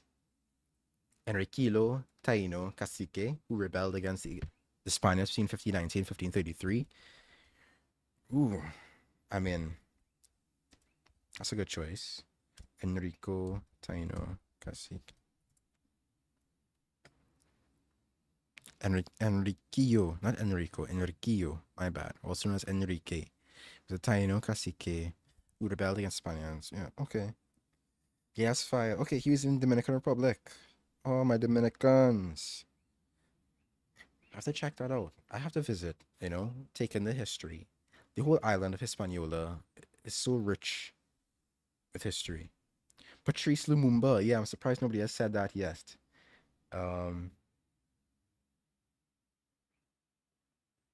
Fulani Sun Ali. Fulani Sunni Ali. Can I say Fulani Sunni Ali? Okay, all right. Ruler of the Sunni dynasty, the Songhai Empire. Oh, he's the one who created the Songhai Empire. Interesting. Did not know that. Okay, we have withhold. What would you ask him though? What are y'all gonna talk about? Witold Pilaki. Let's see. Who's Witold Pilaki? A Polish intelligence agent. Resistance leader. Okay. He allowed himself to be captured by the occupying Germans and wanted to infiltrate the Auschwitz concentration camp and organize a resistance. Whoa! Why haven't I heard of this guy? That is some legendary stuff. Let me see who else. They need to shrink Hugh Jackman. Yeah, Hugh Jackman is too tall to be Wolverine. I'm glad they, paid homage to that in the recent movie. I'd probably have dinner with Jack Kirby, Emma Goldman, or Monte Melkonian. I think we all know Emma Goldman, and for those who don't know, Jack Kirby is a very famous comic artist, one of the classics. We have Monte Melkonian. Never heard of this one. Armenian American revolutionary, left-wing nationalist militant. Was killed while fighting against Azerbaijan in the First Nagorno-Karabakh War. Emiliano Zapata Salazar. Oh yeah, oh my gosh, first of all, he coined a whole look. His look is so influential. People are still trying to pull it off to this day. To this day. Look at that. I wish I could grow a mustache like that. You think I could grow a mustache like that? Because I can't. I don't have that richness. Right? All I could do is twirl my mustache slightly when I grow it out. I can't do all this. This bush. The QR code, by the way, is for the Creators for Palestine Fund. So you scan it, you can go and pay into the Creators of Palestine Fund. We're trying to reach 2 million donations. Change my answer. I pick Andrism because I need that face reveal. Bell Hooks was a landlady. Yeah, it's really sad. Oceana's in Turkey, but in a solitary prison. Damn. Okay, well now instead of having, what you'll have to do then, because we were talking about historical figures, and then somebody named Ocalan. Ocalan is alive. He's not dead yet, thankfully. So what you have to do now is move to Turkey, become a prison guard. Right, stay with me. Get yourself stationed in that prison, and then you can have a conversation with them. The Cuban guy in all the shirts, I believe that is Che Guevara that you're speaking of. It's an interesting figure. I have a lot of critiques of him, and particularly now that I know what I know about the Cuban anarchist history, and even before then, I really don't like how he is framed a lot of times, as if there weren't countless nameless people doing the kind of work. I really don't like the veneration of figures in the context of revolution. And by that I mean, because I know it sounds ironic since seeing as I'm speaking of which historical figure would you have dinner with, but I'm not speaking of veneration. I'm speaking of, who would you be interested in learning from? Oh, there's a mosquito. Who would you be interested in learning from and having a conversation with, hearing the backstory of and that kind of thing? Or, asking particular questions. It's not necessarily venerating them.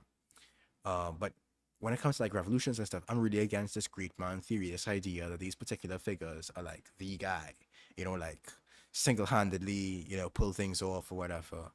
There are figures who are more influential in certain historical moments than others, but it's a very fine line between appreciating their efforts while recognizing their flaws and just wholesale, let's put him on every t-shirt.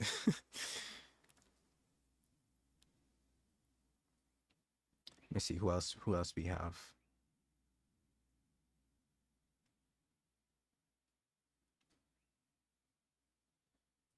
It came up on Behind the Bastards. Robert brought up that Cecil display behavior is consistent with autistic meltdowns and having special interests.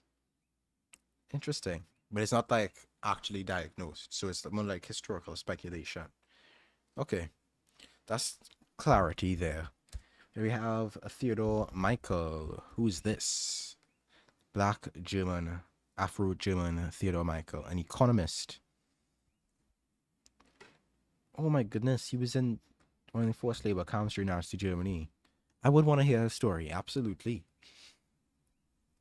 Who else do we have? B.R. Ambedkar. He sounds familiar. Indian jurist, economist, social reform, and political leader. Okay, that's fine. I've heard of him. I knew I've heard of him before. Nestor Makhno would be pretty cool to talk to. Buenaventura Durruti.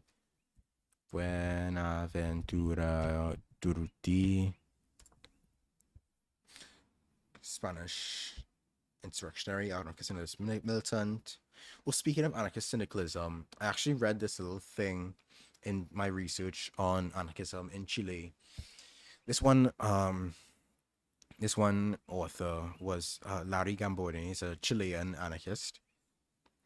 in an article called The Libertarian Movement in Chile, was talking about the failure of anarchist syndicalism in Chile, right? Lessons of Chilean anarchism. It's one of the resources that I picked out and used. Yeah, Larry Gamboni, The Libertarian Movement in Chile, 1840 to the present. And in that, near the conclusion, he speaks about the failure of Chilean syndicalism. I just found this a really interesting read. Um, Particularly I mean, you could go and read it for yourself because I'm not going to read all of this, but right, the contrast between the present and the future goal causes greater distress than any supposedly revolutionary mass movement, continually giving rise to factions that are either purely reformist or ultra-revolutionary. Such internal conflicts undermine the effectiveness of an organization. As the pressure of daily reality makes itself felt, more and more of the membership of a revolutionary organization abandon revolutionary politics. Those who are ideologically committed to revolution turn the ideology into a Sunday faith, and the rest of the time behave no differently from the so-called and despised reformists. The revolutionaries faced an impossible task, a sort of political squaring of the circle. For what they are trying to do is be two places at the same time, the wicked here now and the distant future past, paradise. All the shouting of traitor, sellout, agent of bourgeoisie, petty bourgeoisie mentality, etc., cannot hide the fact that what the revolutionary desires is simply impossible.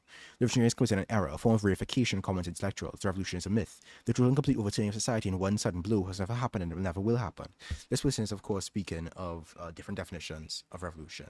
The definition of revolution I speak of as an ongoing process is not the one that's being discussed here. What's being discussed here is this mythical capital R revolution people talk about, where it's like, oh, we all rise up all at the same time and boom, everything changes, right? So it's a criticism of that.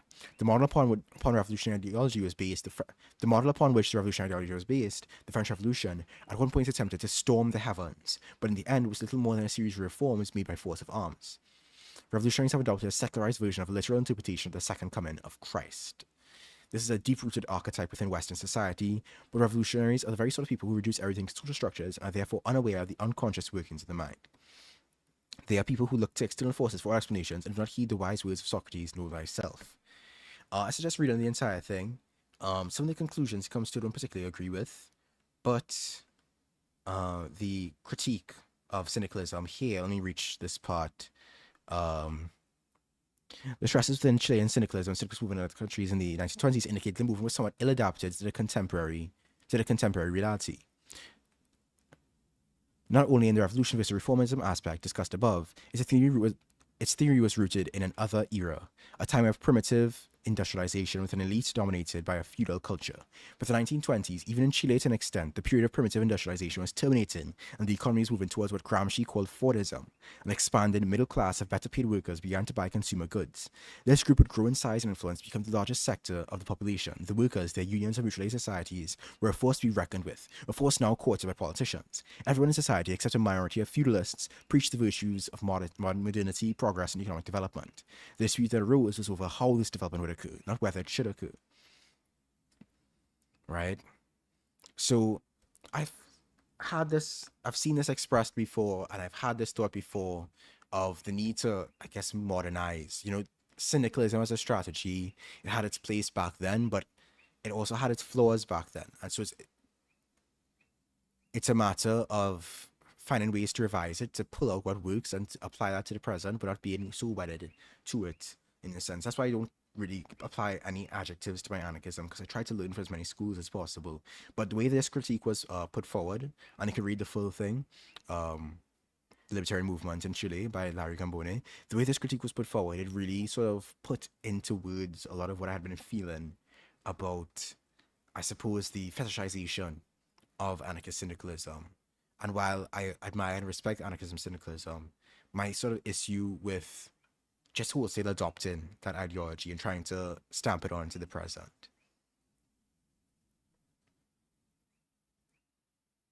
The work of building a contemporary anarchist syndicalism remains to be done. All right. I mean, this article was written 2001. So, I mean, there have been some developments since then, but there's still a lot more to be done. Moving quite right along to respond to whatever else you guys were saying. Who else is there? Oh, the new African revolutionary Fulani Sunni Ali. Okay. I wanted to know if you were trying to talk to the first caliph of the Songhai Empire. but he didn't come up. New African. Somehow I never heard of him. Revolutionary. Oh no, her. Femme. Revolutionary. Fulani. Sunni. Ali. My fortress human. Okay. Gonna have to check that out. Let's see who else. Who else we talking about? Frantz Fanon, of course.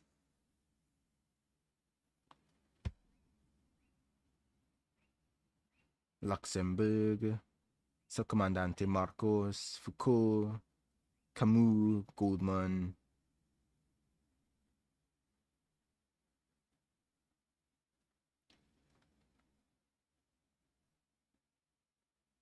Let's see. Joshua Nkumo, never heard of him. Zimbabwean revolutionary. Okay, word. I'm sorry I didn't slow down. Okay, so that's why you should go and read it yourself. I was just trying to go through certain parts, certain parts quickly, but read the whole thing is very, very interesting. I don't end up really getting into in the script that I wrote for the episodes on the history of anarchism in Chile. I don't end up really getting into this section. So I suggest even if you do plan on listening to the podcast, that you still go and read this yourself. The tension between day-to-day bread and butter struggles and the final goal of revolution. You know, these sorts of things.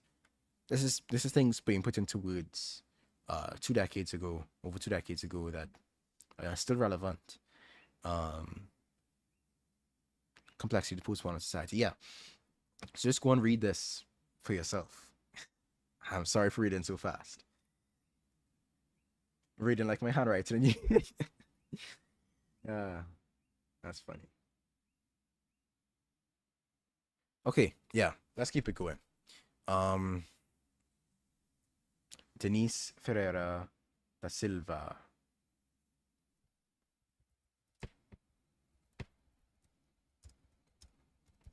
Artie asks what I think a modern anarchism should be like.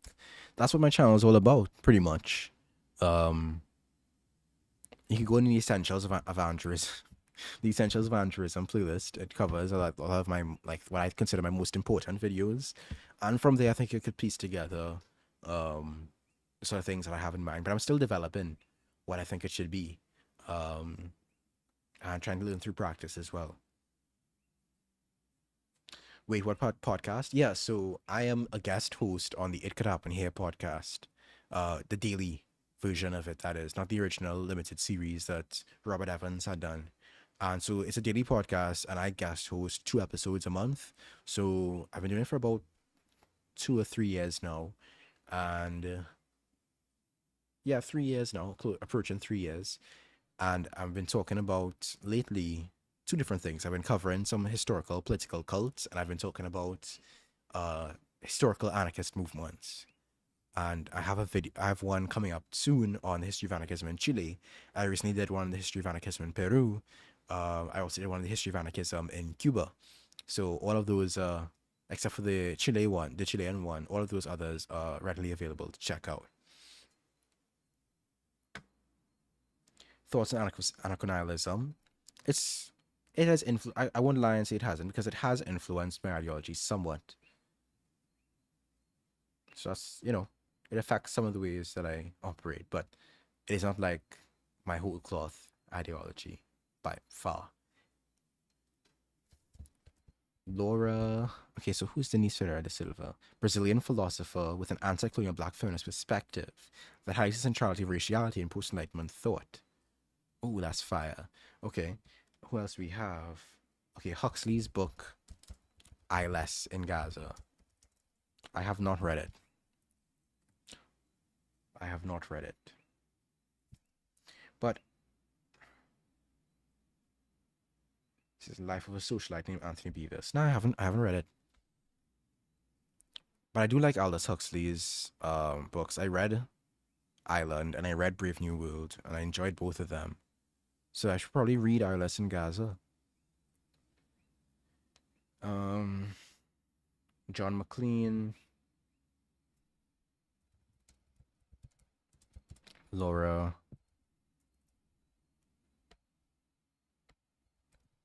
Laura A. Tis son sick. Tis on sick.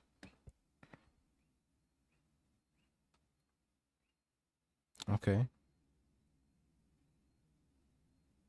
So I'm not seeing stuff coming up here except for Thinking Person's character authors. So I'm guessing they've published stuff around these spots. Active since the 60s. Jonathan, Edward W. Said. Oh yeah, Edward Said is nice. Sarah Poosley. Have not heard of Sarah Poosley. David Graeber. Oh, don't we all want to speak? If David Graeber had lived a little bit longer, I'm sure I would have been able to get him on a live stream to talk to me. But passed away too soon. Sarah Poosley. Sarah Poosley.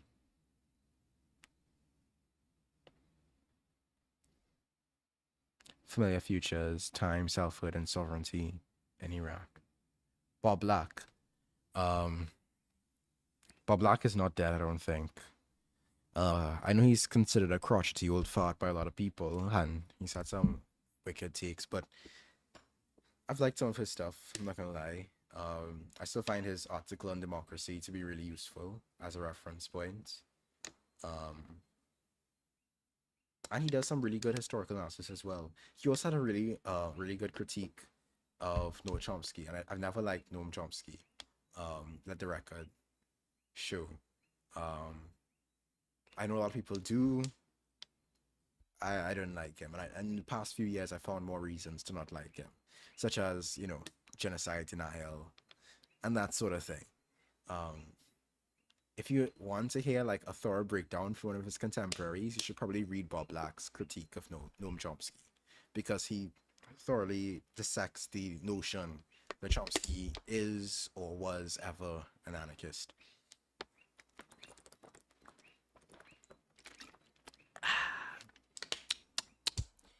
Get some ASMR today. Let's close some tabs. Boom. Read that. Boom. Ugh. Boom. Ugh. Boom. Cool guy. Boom. Open tab. Boom.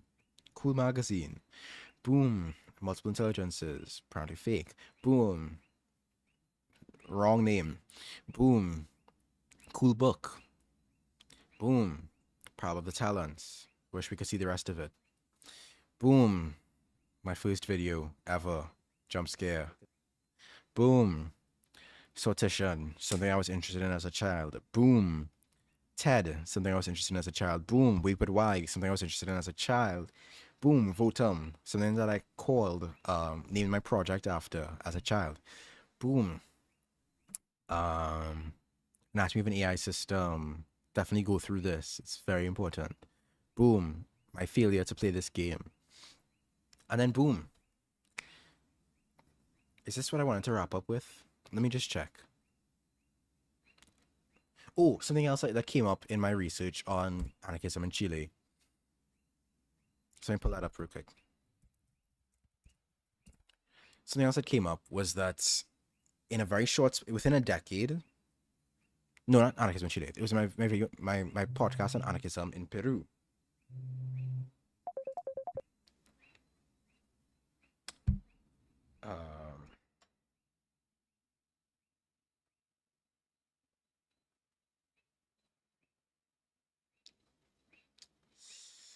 Yeah.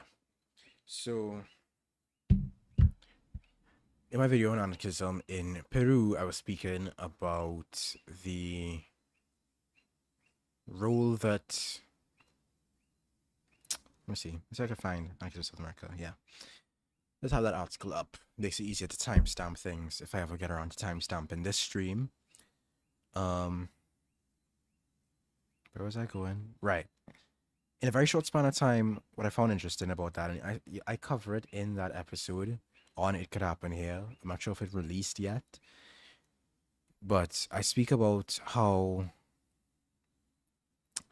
within 10 years,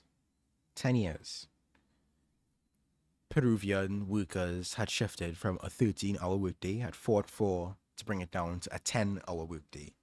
And then a couple of years later, they brought it down to an 8-hour workday. All of that took place, that whole fight from 13 hours down to 8 hours, took place within a decade of worker struggle. And when I read that, I was just so fascinated because these people fought and were injured and died, had their heads busted open and pushed in, and all these different things. People opened fire on them, just so they could get 8 hours. And nowadays, not only are we going backwards with more and more people working more than 8 hours, but also we've stayed at 8 hours being the standard. And I just thought that was really ridiculous that we've been at 8 hours for over a century. We've stagnated there. Um, or for example, how they fought for to get Sundays off, and then eventually some people got Saturdays off. Not everybody, but some got Saturdays off. And now less people are getting Saturdays off, and less people are getting Sundays off. And on top of that, we haven't even pushed to get Friday off yet. And I'm not a reformist by any means. I don't think we should be begging and pleading for crumbs here and there. We've reached a point where something has to give in a major way. Um, but you know, for all this talk of progress, it's really to point out the misapplication, right? For all this talk of progress, here we are. You know, we still in the position of being still at 8 hours, and yeah, abolish work.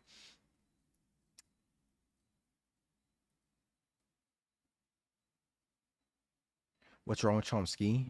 Um, check out the article. Check out the article. Bob Black is the one who wrote the critique of Chomsky. And fair warning, Bob Black's style is of writing is not for everyone. It's kind of, I like to call them crotchety, but it's fun. So I just wanted to do a tier list, I think. Will the next video be on AI? No, the next video, which is coming out tomorrow, is going to be on non-places. Next month's video is not going to be on AI, except maybe partially. It's actually going to be on data colonialism. So look out for that.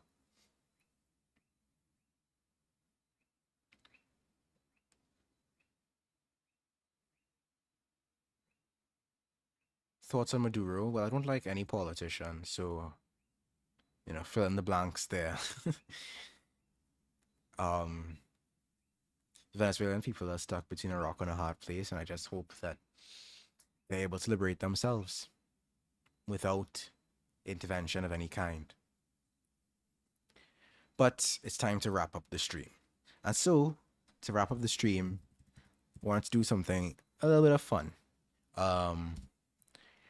Which is the practical, and there are two different ways we could potentially rank this, right? But you'll let me know which you would prefer to rank it. Would you rather we rank the superpowers based on their usefulness in like everyday life, which is what I have it as right now, or should we rank it based on some other criteria? In which case, drop the criteria. But yeah, Bob Black has a provocative writing style. It's very straightforward, I think, which can rub some people the wrong way because you can't be straightforward without being, you know, an ass. But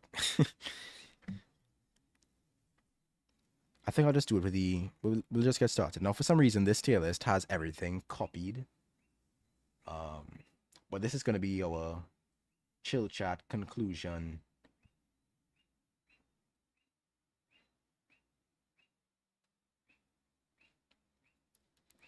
Oh, you had a cyberpunk RPG character that was influenced by me. Wow, I'm honored. I am honored.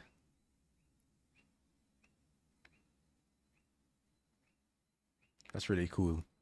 So for some reason, this thing has all of the powers copied. So when we reach grand wishes for others, we'll stop there because after that, it's just a repeat of the same ones. So let's go. Absorb and emit kinetic energy. I think I'll just go with usefulness for every day. Absorb and emit kinetic energy. Kinetic energy is like push and pull, right? So for example, if a car crashes into you, you can absorb that kinetic energy and then you can release it somewhere else. So you could take that force from the car crashing into you and push it onto another car if you want to abolish cars or something. I don't know. If you all could think of a good reason, of a way it would be helpful, then sure. But I don't think you're gonna be regularly getting knocked on by cars. In what situations are you regularly gonna be need to be? Are you regularly gonna have to be um manipulating kinetic energy? So I'm gonna put that at very situational. Absorb any energy for sustenance. Me personally, I like food as much as the next person, but when I'm in like a writing flow, I really don't like having to stop and eat. It's very annoying. We're not just having to stop and eat, you have to stop. Go and prepare something to eat. Finish preparing it. Clean up after yourself. Sit down, eat the thing, and then digest and all that stuff. Um, if I could just pull some energy from the grid or whatever, if I need to keep going for sustenance, that would be very helpful when I'm in my right and flow.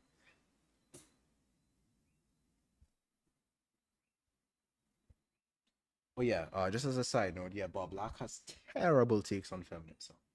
Um, there's also this other guy, I can't remember his name, who was doing some apologia of the PDF variety. It wasn't Bob Black, it was some other person. I believe he did one of the translations of Max Stirner.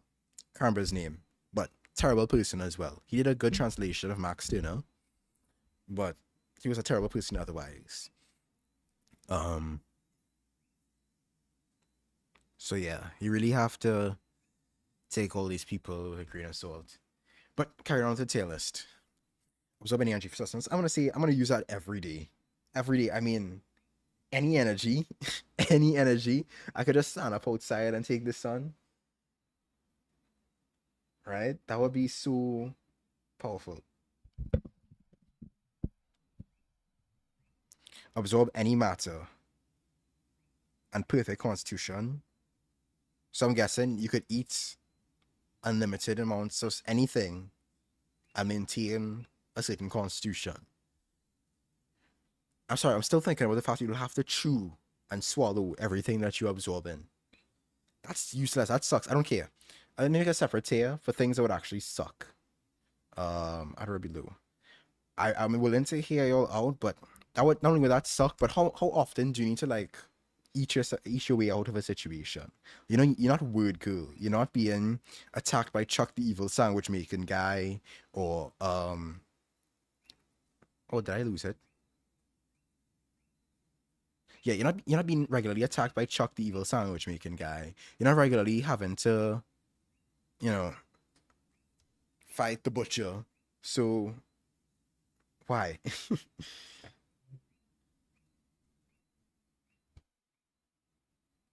I don't think you need to ask how I feel about MLs. I don't like boxing Leninism.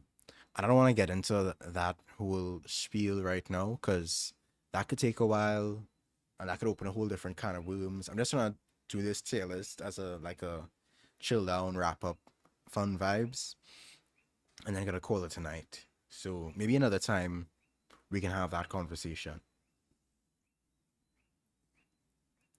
Okay, yeah, you could single-handedly eat all nuclear warheads, but so what? How are you gonna find the nuclear warheads? How are you gonna get access to them? Like we're talking practically here, all right? Access pocket dimension is an everyday power. Are you kidding me? A pocket dimension? You know how long I have fantasized about having a pocket dimension? You know how much it sucks to have a bunch of stuff sticking out of your pants? I mean, I have a side bag, right? So I don't have that issue anymore. I keep all my stuff in my side bag, my satchel or my messenger bag or whatever. So I don't really have that issue anymore. But still, you know, being able to access, you need like sometimes when I go out, I don't want to have to buy food outside, but then I also don't want to pack food to eat, right? And if this pocket dimension, like bring a container of food to eat. So if this pocket dimension has like preservation abilities, then I would just, you know, take a day, make a bunch of cheese-based sandwiches or jelly sandwiches or make some pizzas or whatever, whatever foods, have that in the pocket dimension, keep it hot and fresh, you know, and then boom. I'm sorry, pocket dimension is one of the best things of all time. And I'm not even talking about like other things you can keep in there, not even just food related, moving off from food. Like having, you could have a whole library. You know how many times I felt, because I don't like reading stuff on my phone, right? I like to have a physical book. You know how many times I was feeling to read a particular book and I didn't bring it with me? I realized I have some free time. I could just pop open that book, pop open the pocket dimension, pull out the book. That is the best, one of the best practical. I'm talking most powerful. We're talking most practical. That's the most practical powers ever, right? Or for example, you could keep your wardrobe in there, right? You keep your wardrobe in there. Boom. You need to change fits. You need to, like, you overdressed or underdressed for the function. Boom, you change your fit. Or for example, oh my gosh, you never have to pay for checked luggage ever again. You could just pick up and travel and just have everything. Yo, that would be okay. That would be pretty cool. Come on, come on. All right, like having an inventory on you. No weight limit. That's amazing. Aerokinesis. How do you practically find things in different pocket dimension? Well, I assume your pocket dimension has some sense of connection to your brain, right? So you reach into it with intent, and it reads that intent and procures precisely what it is that you're looking for. So you're not just like sticking things in there and you have to like swim in the void to find it. It's just like you stick your hand in and you get what you need, right? Or you have like a toggleable search function and filters, and you could sort by clothes, sort price low to high, sort newest to oldest, that sort of thing.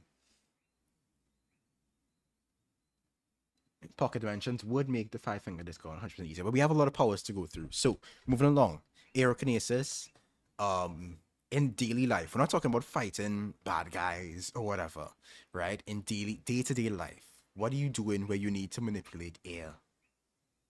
I'll wait. What are you doing? I think maybe if you're like a fisherman, like if you do spear fishing, having aerokinesis would be a lifesaver.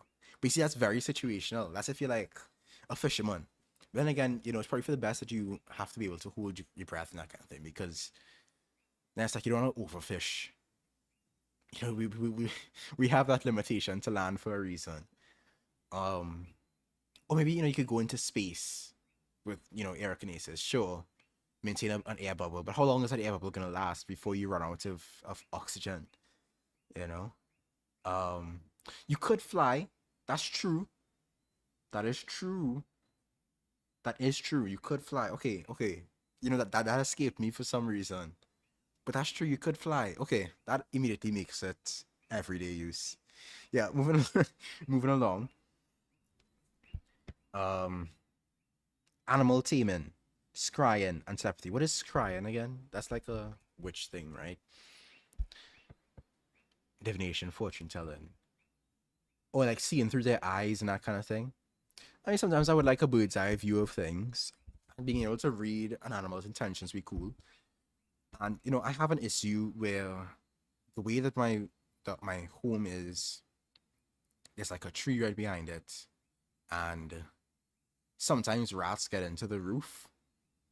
They have no way of accessing like the actual home space itself. There are no holes for them to access. But it would be nice because sometimes I hear tumbling and rumbling in the roof. It would be nice if I could just tell them to leave. So I'll probably use that very often. I think that's an everyday or helpful. Kind of everything is everyday. Um, yeah. No, but if you're powering wind turbines with the aerokinesis, you have to do that mentally, right? So you're gonna stand up in front of a wind turbine all day, every day, pushing an air turbine. Like it still has some mental intent behind it. Very situational. The thing is, there's so many animals in cities anymore. Yeah. I don't really. I live in a semi urban environment, so I see lots of animals. Um, so yeah, it shouldn't be nice. It would be nice to be able to tell the mosquitoes like don't come inside, or tell the birds like scope out the scenery, or you know it'd be cool to see through an animal's eyes and stuff, just see what's happening, and be able to tell them to stop messing with your life. Like for some reason, um millipedes come into my room and just die. They crawl to the middle of the room and then die. I don't know why they're doing that, but I would like to tell them, find another place to die. Or yeah, the rats, or I could tell the, or roaches. They just be like, roaches, go find somewhere else. you know? Very useful. Astral projection, spectating. I'm sorry. That would, like, if I wanted to live a life of crime, that would be very useful. Or if it was like a revolutionary purpose, that could be kind of useful for gathering intel. But like otherwise, you're just basically being a ghost, floating around.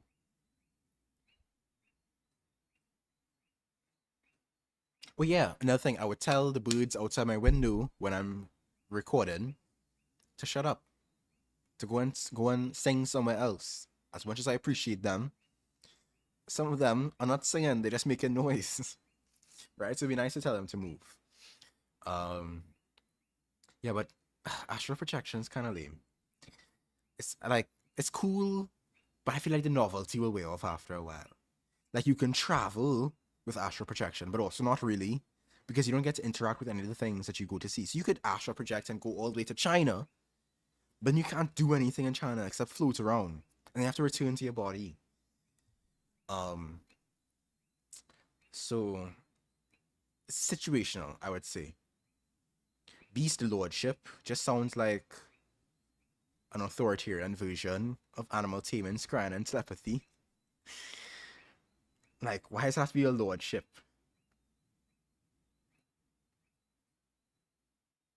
I don't even want to deal with it. It's just the same thing, right? So I'm just gonna pump it down here. Yeah, I mean, you could go to a concert without paying if you astral project, but a lot of times you go to a concert because you want to feel the energy. But then again, it is nice. Don't have to deal with sweaty people. Okay, calm states. I mean, helpful. You know, I have my share of, I wouldn't say road rage, but I would say that I get really frustrated when people drive carelessly and unsafely on the road, particularly in my vicinity. So being able to activate calm state would be nice. I haven't watched Naruto, so I don't know what this actually entails. Change own size and mass. Okay, so mass would be cool, and changing your size would be cool, but is it useful though?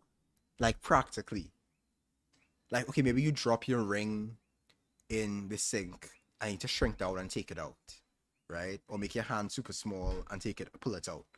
Or maybe you want to be all Honey, I Shrunk the Kids and drive around in a toy car. Or, maybe because I'm only thinking small because why are you getting big? You like the infrastructure is not made to handle you. You're just gonna break up the already broke up roads. Like we already have potholes. We don't need more potholes from you stomping around everywhere. So there's smallness, right? And then how often you want to be small? All right, I imagine the short kings they might appreciate having this power, but that's situational, right? I am not a short king. I am an average size king. Um, so and honestly, I'm perfectly fine with my height. Like I don't need to be any taller. So I don't know. It's not really useful for me, but it is situational. I could see how some people could find it useful. Constant euphoria, serenity, and focus. That would suck. Okay, I feel like that would suck. Because is it like being high all the time? Because that would be annoying. But it didn't say focus, right? So you have serenity and focus, right? That's cool. So you're calm, you're focused, you're feeling good. But I don't know if I want to feel good all the time. Sometimes it's nice to not to feel other emotions. It's important to feel other emotions, in my opinion. Um, but it could have its use. But no, it's not saying that you activate it. It's saying it's a constant, right? If you're a doctor, you could shrink and fight cancer. And when you see that situational for the shrinking thing, right? Be big and light, then quicker walk across the town. Yeah, but you could be light but still dent somebody or knock somebody down. Um, But yeah, I don't think they say constant, so you can't activate and deactivate. It's just constant, and I wouldn't like that. That would suck. And it is my tier list. Control amphibians sucks. That sucks. No, no, it doesn't suck. It's just useless. Control birds, situational. The difference is birds can fly. They have something that we don't have. Amphibians have nothing that we don't have, except a life cycle that involves being in the water and then being on land and eating insects. Whoop de dang do. Big big deal. Not not too big on it. And yeah, also the whole change your own size and mass, that doesn't include your clothes. So unless you look forward to streaking, you probably can't go big. Control bugs is it's okay. It's okay. You know, depends on where you are, but it's okay. Control density, negate temperature. Mm, okay, yeah, sweetie pie. The frog. Why is the name Sweetie Pie? I'm sorry. When I said it like that, it sounded really condescending. The person's name is Sweetie Pie. If you're just listening to the live stream, Sweetie Pie. Yeah, the frog could eat mosquitoes, but then you have a frog in your space all the time. I don't want that. And yeah, the amphibian could regrow limbs. They're not regrowing your limbs. They're regrowing their limbs. um, Control density and negate temperature.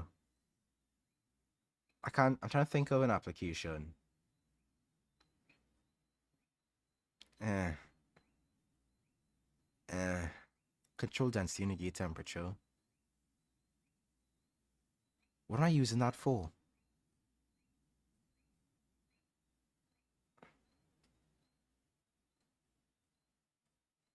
I don't know. I don't know. Somebody had to give me. I'll skip that one. Someone gave me a thing for that. I feel like some of these are repeats though. Like control emotion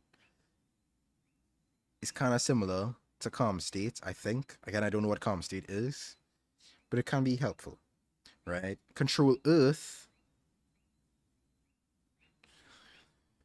What can you use? I mean, if you want to be a superhero, right? Well, actually, no, it would be very useful. No, I changed my mind. Control would be very useful. You could fix all the potholes. You could fix all the bumps in the road. You could fix everything. You could fix the sidewalks. You can make them smoother, more accessible. Like you can change the urban environment, and then also you could I think that alone is useful enough. Control Earth, yeah, that's helpful.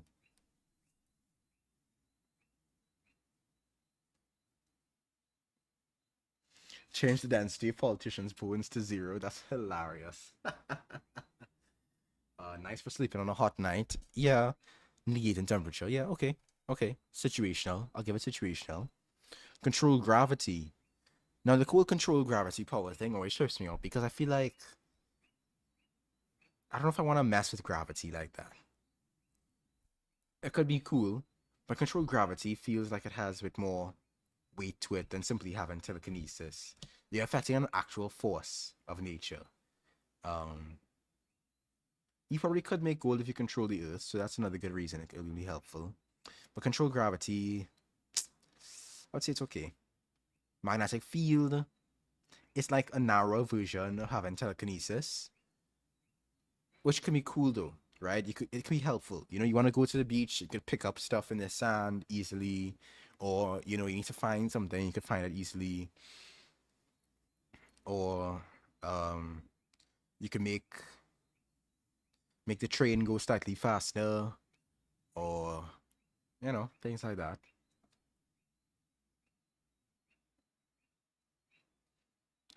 Control own adhesion. That's like a party trick. Like, do you? Because you're only controlling your own adhesion. Now, if you're able to control the adhesion of all objects, that could be useful because then you could maximize the space in your home by making your ceiling. If your ceiling is high enough, you can make your ceiling like another floor to keep like other bits of furniture. But then if you control your adhesion, you would still feel gravity. So you might feel like you're upside down. That wouldn't be very comfortable. But controlling your own adhesion by itself, it's not all that. I love Spider-Man, but that's a party trick. Control parasites. If you're a doctor, it's very useful. Controlling plants. That is every day. Every day I am growing like farm to table a meal. You kidding me? Control reptiles. It's like controlling amphibians. And control sea animals. Also useless. Actually, no, it's situational, but still useless. No, it's useless. I mean, what am I doing controlling? I mean, okay, no, situational because you could tell like if for some reason dolphins or orcas or whales are beaching themselves in the area you live, you could tell them to not do that, or you could find out why they're doing that. That could be useful. That could be useful. Controlling the weather. I feel like I feel like I could do it every day. No, actually, that's a bad idea, but it's helpful. You know, like you plan an event, you really want to pull it off, and then boom, rain. You know, you have a little date with your boo. You know, you're trying to take her out on a little, or them or him out on a little date, and it's rain, picnic, washout. So it'd be nice to have localized control over the weather. I don't think I would want to mess with the entire weather system of the earth though. That's too much pressure. And also, I don't think I would want to ride a dolphin. I feel like if I was a dolphin, I wouldn't want somebody riding on my back. Let me get some water. I'll be right back.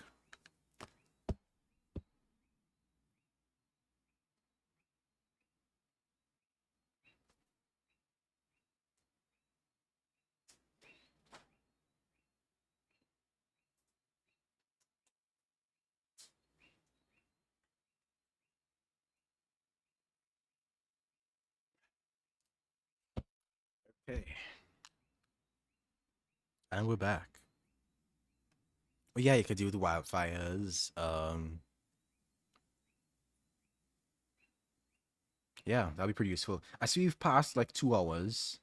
Um, do we have time? And we have like a bunch of rows to go still. I think I'm gonna leave it here. Save it. Find a way to save it, and then we can return to it for the next stream and finish this off. It has been really, really cool to do this with you all. It'll have been fun. Cool vibes, cool people. Help out the Creators for Palestine Fund if you can. Put a little funds that way. Look out for the video that is coming tomorrow. I'm really happy with it. It's on non-places. Um, and stay cool if you're in the heat, like most of us are right now. Be safe. All power to all the people. Peace.